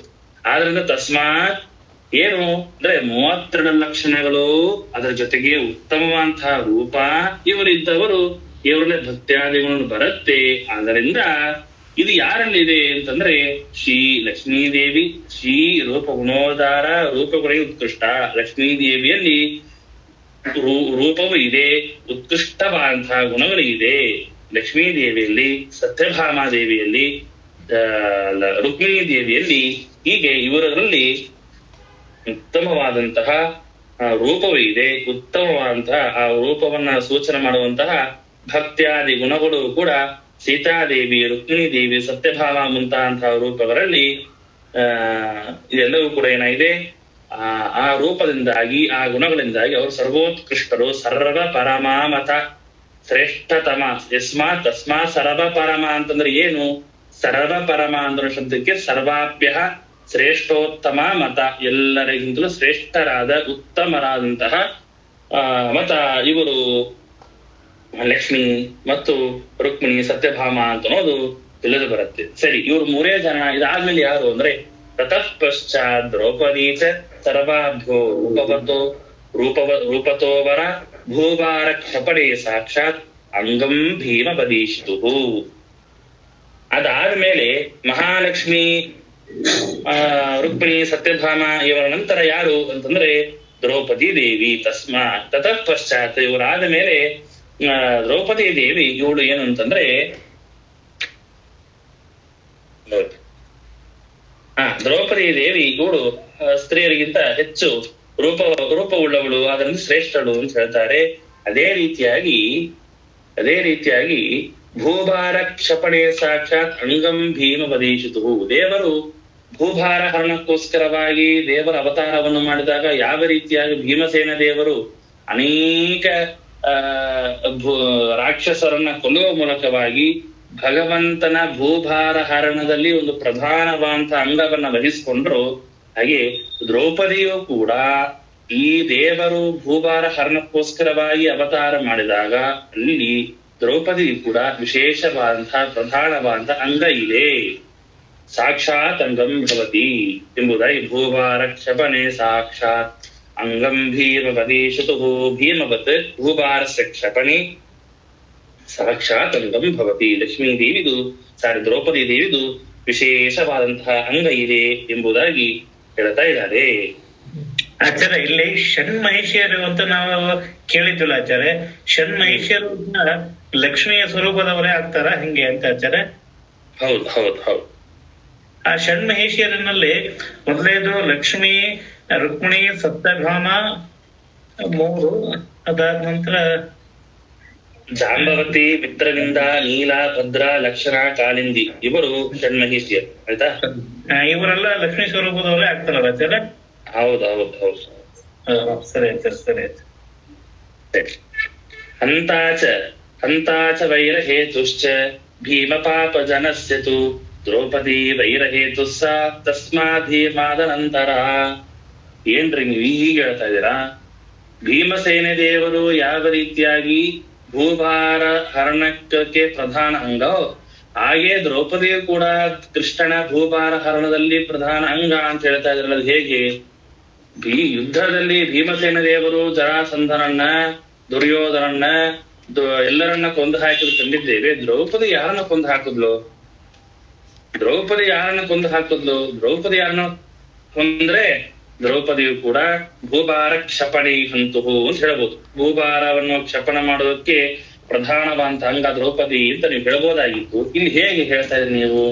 ಅಂತಾಚ ವೈರಹೇತುಶ್ಚ ಭೀಮ ಪಾಪ ಜನಸ್ಯ ಚ. ಭೀಮಸೇನ ದೇವರು ಅದನ್ನೇ ಹೇಳ್ತಾರೆ, ಸಾಕ್ಷಾತ್ ಅಂಗಂತಿ ಭೀಮಸ್ಯ ನಿವಾರಯತಿ ಭೀಮಸ್ಯ ವೈರಹರಣಯೋ ಕಾರಣತ್ವಾತ್ ಶ್ರೇಷ್ಠಂ ದ್ರೌಪದ್ಯಾಸ್ತು ವೈರ ಮಾತ್ರ ಹೇತುತ್ವ ತದಾನಾಂತರ್ಯಂ. ಹಂಗಾರೆ ಭೀಮಸೇನೆ ದೇವರು ದ್ರೌಪದಿ ಈಕ್ವಲ? ಇವೆಲ್ಲ ಪ್ರಶ್ನೆ ನಿಮ್ಗೆ ಬಂದಿಲ್ಲೋ ಅಥವಾ ಮುಂದೆ ಬರ್ತಿತ್ತೋ ಏನೋ ಗೊತ್ತಿಲ್ಲ. ಈ ರೀತಿಯ ಪ್ರಶ್ನೆ ಬರಬಹುದು ಅಂತ ಶ್ರೀಮದಾಚಾರ್ಯರೇ ತಕ್ಷಣದಲ್ಲಿ ಮುಂದಿನ ಶ್ಲೋಕದಲ್ಲಿ ಉತ್ತರ ಕೊಡ್ತಾ ಇದ್ದಾರೆ. ಸಾಕ್ಷಾತ್ ಅಂಗಂ ಅಂತಂದ್ರೆ ಭೀಮಸೇನ ದೇವರಿಗೆ ಸಮಾನವಾಗಿ ಅವಳು ಭೂಭಾರಕ್ಕೆ ಹರಣಕ್ಕೆ ಕಾರಣಲಲ್ಲ, ಅರ್ಥಾತ್ ಅಂಗರಲ್ಲ. ಯಾಕೆ? ಇವರಿಬ್ಬರಿಗೆ ಇರ್ತಕ್ಕಂತಹ ವ್ಯತ್ಯಾಸ ಏನು? ಭೀಮಸೇನ ದೇವರು ಏನು ಅಂತಂದ್ರೆ ವೈರ ಹನನಯೋ ಕಾರಣತ್ವಾತ್. ಭೀಮಸೇನ ದೇವರು ಆ ವೈರಕ್ಕೆ ಮತ್ತು ಅಂದ್ರೆ ಏನು ವೈರತ್ವಕ್ಕೆ ಹಾಗೂ ಹನನ ಕೊಲ್ಲೋದಕ್ಕೆ ಎರಡಕ್ಕೂ ಕಾರಣರಾಗಿದ್ದಾರೆ. ಆದ್ರಿಂದ ಭೀಮಸೇನ ದೇವರು ಶ್ರೇಷ್ಠ. ದ್ರೌಪದ್ಯಾಸ್ತು ವೈರ ಮಾತ್ರ ಹೇತುತ್ವಾತ್. ದ್ರೌಪದಿ ದೇವಿ ಅವಳು ಹೇಗೆ ಸಾಕ್ಷಾತ್ ಅಂಗ ಅಂತಂದ್ರೆ ಅವಳು ವೈರ ದ್ವೇಷವನ್ನು ಹುಟ್ಟಿಸೋದಕ್ಕೆ ಮಾತ್ರ ಕಾರಣ. ಅವಳು ಕೊಂದಿಲ್ಲ ಯಾರನ್ನು. ಭೀಮಸೇನ ದೇವರ ದ್ವೇಷವನ್ನೂ ಹುಟ್ಟಿಸಿ ಕೊಂದು ಹಾಕಿದ್ದಾರೆ. ದ್ರೌಪದಿ ದ್ವೇಷವನ್ನು ಮಾತ್ರ ಹುಟ್ಟಿಸಿದಲ್ಲ, ಕೊಂದು ಹಾಕಿಲ್ಲ. ಅಂತೂ ಮೊದಲಿಗೆ ಭೀಮಸೇನ ದೇವರು, ಅದ ನಂತರ ಯಾರು? ದ್ರೌಪದಿ ದೇವಿ ಎಂಬುದಾಗಿ ಹೇಳ್ತಾ ಇದ್ದಾರೆ. ನೋಡಿ, ಇಂತಹ ಒಂದು ಉತ್ತಮ ವಿಚಾರ. ಅಂದ್ರೆ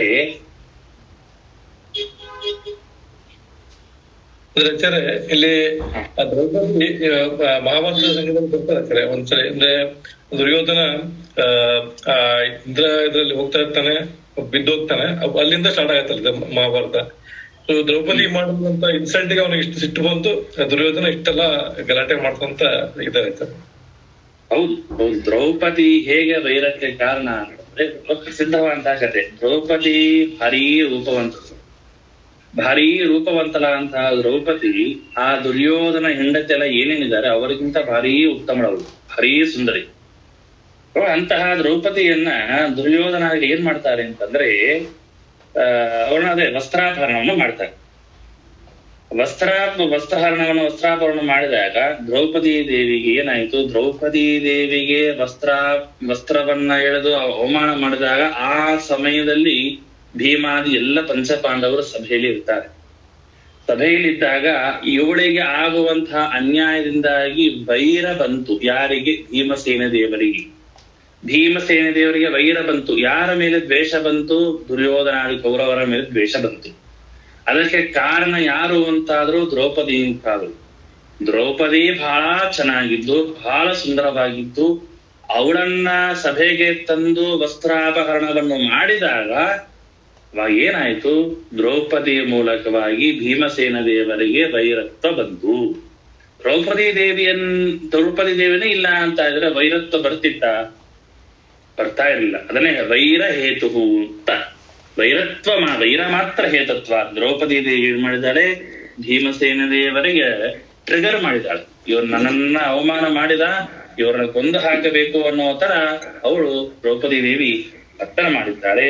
ಭೀಮಸೇನ ದೇವರು ಏನ್ ಮಾಡಿದ್ದಾರೆ ಅಂತಂದ್ರೆ, ತಾವು ಬಾಲ್ಯಾವಸ್ಥೆಯಲ್ಲಿ ಆ ದುರ್ಯೋಧನರು ಚಿಕ್ಕವರಿದ್ದಾಗ, ಭೀಮಸೇನ ದೇವರು ಪಂಚಪಾಂಡವರು ಚಿಕ್ಕವರಿದ್ದಾಗ ದುರ್ಯೋಧನನ್ಗೆ ಮೊದಲಿಂದಲೂ ಭೀಮಸೇನ ದೇವರ ಮೇಲೆ ದ್ವೇಷ ಬರುವಂತೆ ಅವ್ರು ಮಾಡ್ತಿದ್ರು ಭೀಮಸೇನ ದೇವರು. ಹೀಗಾಗಿ ಆದಿಯಿಂದಲೇನೆ ದುರ್ಯೋಧನಿಗೆ ಭೀಮಸೇನ ದೇವರ ಮೇಲೆ ವೈರ ಬಂತು. ಕೊನೆಗೆ ನೋಡಿ ಭೀಮಸೇನ ದೇವರು ಹೇಳ್ರೆ ವಸ್ತ್ರಾಭರಣದಿಂದಾನೇ ಕುರುಕ್ಷೇತ್ರ ಇದಾದಾಗಲ್ಲ ಸರ್. ಹೌದು ಅದಕ್ಕೆ ಮೂಲ ಜೂಜಾಟ ಎಲ್ಲ ಇರ್ಲಿ. ಜೂಜಾಟ ಆಡುವಾಗನೇ ಕೊನೆಯ ದ್ರೌಪದಿ ದೇವಿ ವಸ್ತ್ರಾಪಹರಣ ಆಗತ್ತೆ. ಇಲ್ಲಿ ದ್ರೌಪದಿ ದೇವಿ ಭೂಭಾರವನ್ನ ಹರಣ ಮಾಡ್ಲಿಕ್ಕೆ ಕಾರಣ ಹೇಗೆ ಅನ್ನುವಂತಹ ಪ್ರಶ್ನೆ ಇಲ್ಲಿ. ಭೂಭಾರವನ್ನ ಎಲ್ಲಿ ಯುದ್ಧದ ಪ್ರಸಂಗದಲ್ಲಿ ಎಲ್ಲಿ ಬಂದವಳು? ಯುದ್ಧ ಮಾಡಿಲ್ಲ, ಬಾಣ ಇತ್ತಿಲ್ಲ, ಗದೆಯಿಂದ ಹೊಡೆದಿಲ್ಲ. ಅವಳು ಹೇಗೆ ಭಗವಂತ ಭೂಭಾರ ಹರಣದಲ್ಲಿ ಅವಳು ಹೇಗೆ ಪ್ರಧಾನವಂತಹ ಪಾತ್ರ ಆದ್ಲು ಅಂತಂದ್ರೆ, ಭೂಭಾರ ಹರಣದ ಪಾತ್ರ ಅಂತಂದ್ರೆ ಏನರ್ಥ? ಗದೆಯಿಂದ ಹೊಡಿಬೇಕು ಅಂತ ಅರ್ಥ ಅಲ್ಲ. ಭೂಭಾರ ಹರಣ ಆಗ್ಲಿಕ್ಕೆ ಏನು ಕಾರಣ?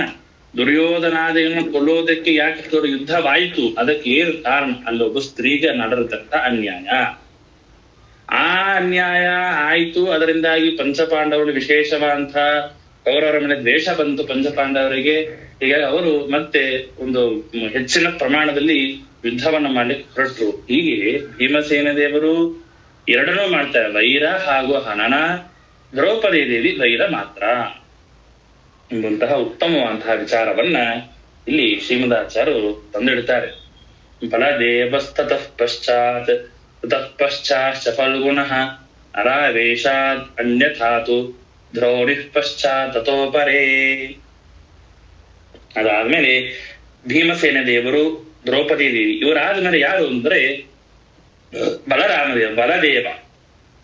ಬಲರಾಮದೇವರು ದೇವರು ಮಾಡುವಂತಹ ಆ ಗೋಭಾರ ಹರಣದ ಕಾರ್ಯದಲ್ಲಿ ತಾನೂ ಒಂದು ಪ್ರಧಾನವಾದಂತಹ ಅಂಗ. ಬಲರಾಮದೇವರ ಆದ ಮೇಲೆ ತತಃ ಪಶ್ಚಾತ್ ಬಲದೇವರ ನಂತರ ಫಲ್ಗುಣ ಅಂತ ಶಬ್ದಕ್ಕೆ ಇಲ್ಲಿ ಅರ್ಜುನ ಅಂತೂ ಅರ್ಥ. ಅರ್ಜುನ ಬಲರಾಮದೇವರಾದ ಮೇಲೆ ಅವನು ಭೂಭಾರವನ್ನ ಹರಣ ಮಾಡೋರು ಪ್ರಧಾನವಾದಂತಹ ಅಂಗ. ಆಕ್ಚುಲಿ ನೋಡಿದ್ರೆ ಫಲ್ಗುಣಸ್ಯ ಅಶ್ವತ್ಥ ನಾಮ್ನಃ ಸಕಾದ ಶ್ರೇಷ್ಠೆ. ಇಲ್ಲಿ ಖರೆ ಹೇಳಬೇಕು ಅಂತಾದ್ರೆ ಬಲರಾಮದೇವರ ನಂತರ ದೇವರೆಯ ಕಾರ್ಯದಲ್ಲಿ ಪ್ರಧಾನವಾದಂತ ಅಂಗ ಸ್ಥಾನ ಯಾರಿಗೆ ಬರಬೇಕಾಗಿತ್ತು ಅಂದ್ರೆ ಅಶ್ವತ್ಥಾಮನಿಗೆ ಬರಬೇಕಾಗಿತ್ತು. ಅಶ್ವತ್ಥಾಮನ ನಂತರದಲ್ಲಿ ಅರ್ಜುನನಿಗೆ ಬರಬೇಕಾಗಿತ್ತು. ಆದರೆ ಇಲ್ಲಿ ಅರ್ಜುನನ್ಕಿಂತ ಅಶ್ವತ್ಥಾಮ ದೊಡ್ಡವ ಅಂತಾದ್ರು ಅರ್ಜುನನ ಯಾಕೆ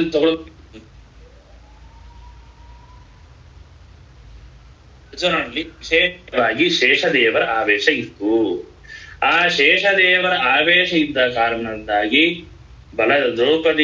ಭೀಮಸೇನ ದೇವರಾದ್ಮೇಲೆ ದ್ರೌಪದಿ ದೇವಿ ಆದ್ಮೇಲೆ ಬಲರಾಮ ದೇವರಾದ್ಮೇಲೆ ಅರ್ಜುನ ಅಶ್ವತ್ಥಾಮ ಅಂತ ಒಂದು ಹೆಜ್ಜೆ ಅಶ್ವತ್ಥಾಮ ಕೆಳಗೆ ಬರಲಿಲ್ಲ, ಸಮಾನ ಆಗ್ತಾರೆ. ಯಾಕಂದ್ರೆ ಅರ್ಜುನನಿರೋರು ಶೇಷದೇವರು, ಅಶ್ವತ್ಥಾಮ ರುದ್ರ, ಶೇಷ ರುದ್ರ ಇವರು ಒಂದೇ ಪದವಿಯಲ್ಲಿ ಇರೋರು, ಗರುಡ ಶೇಷ ರುದ್ರ ಒಂದೇ ಪದವಿಯಲ್ಲಿ ಇರೋರು. ಹೀಗಾಗಿ ಅರ್ಜುನನ ತಕ್ಷಣ ಅಶ್ವತ್ಥಾಮ ಬರ್ತಾನೆ ಎಂಬುದಾಗಿ ಹೇಳ್ತಾರೆ.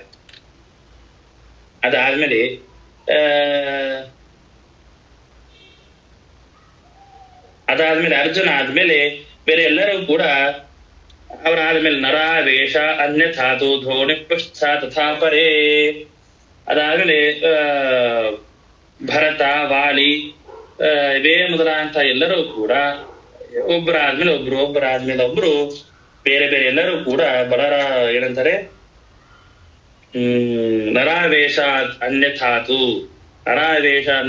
ಧೌನಿ ಪಶ್ಚಾತ್ ತಥಾ ಪರೇ ಎಂಬುದಾಗಿ ಈ ಬಲರಾಮ ದೇವರು, ಅರ್ಜುನ, ಅಶ್ವತ್ಥಾಮಾದ ಮೇಲೆ ಭರತ, ವಾಲಿ ಮತ್ತು ದ್ರೋಣಿ ಬಲದೇವ ಆಯ್ತು ವಕ್ತವ್ಯಂ ಸಮತ್ವಾತ್ ಕಾಪಿ ದ್ರೋಣ್ಯಾಪೇಕ್ಷ ಬಲದೇವ ವಿಶೇಷಾವೇಶಾತ್. ಹೀಗೆ ಅನೇಕ ಜನರನ್ನು ಹೇಳ್ತಾ ಈ ಒಂದು ತಾರತಮ್ಯಯುಕ್ತವಾಗಿ ಏನಾಗತ್ತೆ ಅಂತಂದ್ರೆ ಭಗವಂತನ ಭೂಭಾರ ಹರಣಕ್ಕೆ ಈ ಕಾರಣರಾದವರ ಅಂಗರಾದವರಲ್ಲಿಯೂ ಕೂಡ ಈ ಒಂದು ತಾರತಮ್ಯ ಇದೆ ಎಂಬುದಾಗಿ ಹೇಳ್ತಾ ಇದ್ದಾರೆ.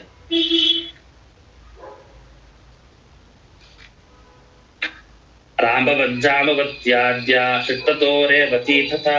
ಇದಾದ್ಮೇಲೆ ಯಾರು ಅಂತಂದ್ರೆ ರಾಮವತ್ ರಾಮವತ್ ಅಂತಂದ್ರೆ ಬಲರಾಮ ದೇವರಂತೆ ಜಾಮವತ್ಯಾದ್ಯಾಹ ಷಟ್ಟತಃ ರೇವತಿ ತಥಾ. ಜಾಂಬವತ್ಯಾದ್ಯಾಹ ಅಂತಂದ್ರೆ ಈ ಯಾವ ಷಣ್ಮಹಿಷರು ಜಾಂಬವತಿ, ಮಿತ್ರಬಿಂದ, ನೀಲ, ಭದ್ರ, ಲಕ್ಷಣ, ಕಾಳಿಂದಿ ಇವರೆಲ್ಲರೂ ಕೂಡ ಭಗವಂತನ ಷಣ್ಮಹಿಷರು ಇವರೆಲ್ಲರೂ ಕೂಡ ತಾರತಮ್ಯದಲ್ಲಿ ಬಲರಾಮ ದೇವರಿಗೆ ಸಮಾನ ಅಂತಾದರೂ ಕೂಡ ಜಾಂಬವತ್ಯಾದ್ಯಾಹ ಷಟ್ಟತೋ ರೇವತಿ. ಏನ್ರಿ ಜಾಂಬವತಿ, ಕಾಲಿಂದಿ, ಷಣ್ಮಹಿಷರು ಭಗವಂತನ ಹೆಂಡತಿ ಮಡದಿಯರು, ಇವರು ಆಮೇಲೆ ಬರ್ತಾರ ಅಂತ ಕೇಳಿದ್ರೆ ಹೌದು, ಇವರು ಶೇಷದೇವರ ಕಕ್ಷದವರು. ಇವರೆಲ್ಲರೂ ಕೂಡ ಭಗವಂತನ ಮಡದಿಯಾದ ಮಾತ್ರಕ್ಕೆ ಇವರ ಲಕ್ಷ್ಮೀ ದೇವಿಯ ಸನ್ನಿಧಾನ ಇತ್ತೇ ಹೊರತು ಇವರು ಲಕ್ಷ್ಮೀ ದೇವಿ ಅಲ್ಲ. ಇವರೆಲ್ಲರೂ ಕೂಡ ಲಕ್ಷ್ಮೀ ದೇವಿ ವಿಶೇಷ ಸನ್ನಿಧಾನೋಪೇತರು ಅಷ್ಟೇ ಬಿಟ್ರೆ ವಿಶೇಷವಾಗಿ ಲಕ್ಷ್ಮೀ ದೇವಿ ಸನ್ನಿಧಾನ ಇತ್ತು ಅಂದ ಕಾರಣಕ್ಕೋಸ್ಕರವಾಗಿ ಷಣ್ಮಹಿಷಿಯರು ಅಂತ ಆಗ್ತಾರೆ ಹೊರತಾಗಿ ಇವರು ಸಾಕ್ಷಾತ್ ಲಕ್ಷ್ಮೀ ದೇವಿಯ ಸ್ಥಾನದಲ್ಲಿ ಇರೋರಲ್ಲ. ಇವರೆಲ್ಲರೂ ಕಕ್ಷಾ ತಾರತಮ್ಯ ಎಲ್ಲಿಯೇ ಬರ್ತಾರೆ ಅಂತಂದ್ರೆ ಜಾಂಬವತ್ಯಾದಿ ಷಣ್ಮಹಿಷಿಯರು ಶೇಷದೇವರ ಕಕ್ಷೆಯಲ್ಲಿ ಬರ್ತಾರೆ. ಆದ್ರಿಂದಾಗಿ ಇವರು ಶೇಷದೇವರ ಅರ್ಥಾತ್ ಬಲರಾಮ ದೇವರ ಜೊತೆಗೆ ಇವರನ್ನು ನಾವು ಸೇರಿಸಿಕೊಳ್ಳಬೇಕು ಎಂಬುದಾಗಿ ಹೇಳ್ತಾ ಇದ್ದಾರೆ. ಅದಾದ್ಮೇಲೆ ತಥೋ ರೇವತಿ ತಥ. ಅದಾದ ಮೇಲೆ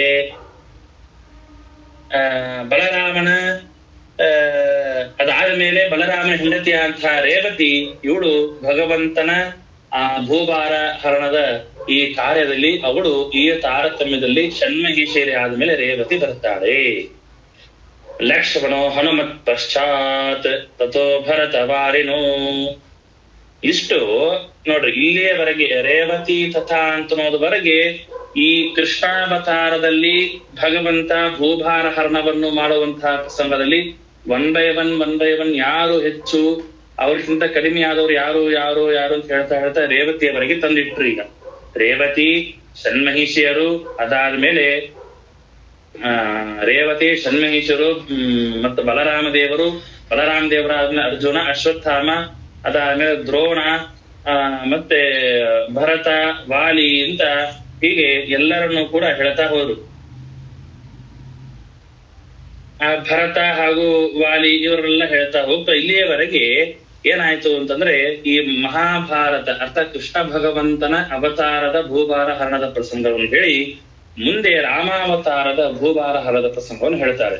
ರಾಮದೇವರು ಭೂಭಾರ ಹರಣವನ್ನು ಮಾಡುವಂತಹ ಪ್ರಸಂಗದಲ್ಲಿ ಆ ಭಗವಂತನ ಆ ಉತ್ತಮವಾದಂತಹ ಕಾರ್ಯದಲ್ಲಿ ಪ್ರಧಾನವಾದಂತಹ ಅಂಗ ಯಾರು ಅಂತ ಕೇಳಿದ್ರೆ ಲಕ್ಷ್ಮಣೋ ಹನುಮತ್ ಪಶ್ಚಾತ್ ತಥೋ ಭರತ ವಾರಿಣೋ ಶತ್ರುಘ್ನಸ್ತತಃ ಪಶ್ಚಾತ್ ಸುಗ್ರೀವಾದ್ಯಾಸ್ತತೋ ವರಾಹ.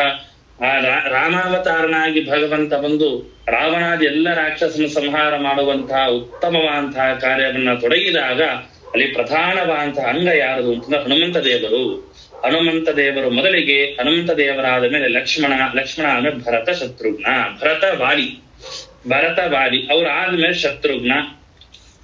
ಹೀಗೆ ಅವರ ಹಿಂದೆ ಯಾರು ಏನಂತಾರೆ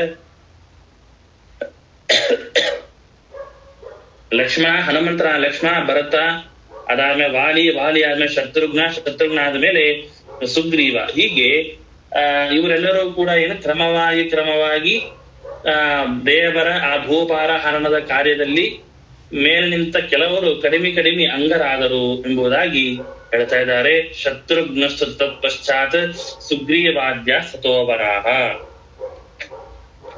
ಅದಾದ ಮೇಲೆ ರಾಮ ಕಾರ್ಯಂತು ಈ ಸಮ್ಯಕ್ ಸ್ವಯೋಗ್ಯಂ ನ ಕೃತಂ ಪುರ ತೈ ಪೂರಿತಂ ತೃಷ್ಣಾಯ ಬಿಭೀತ ಸ್ವಾಧ್ಯ ಸಮಂತತಃ. ಆದ್ರಿಂದಾಗಿ ಏನಾಯ್ತು ಅಂತಂದ್ರೆ, ಹಿಂದೆ ಯಾರ್ಯಾರು ಅವರ ಯೋಗ್ಯತಾನುಸಾರವಾಗಿ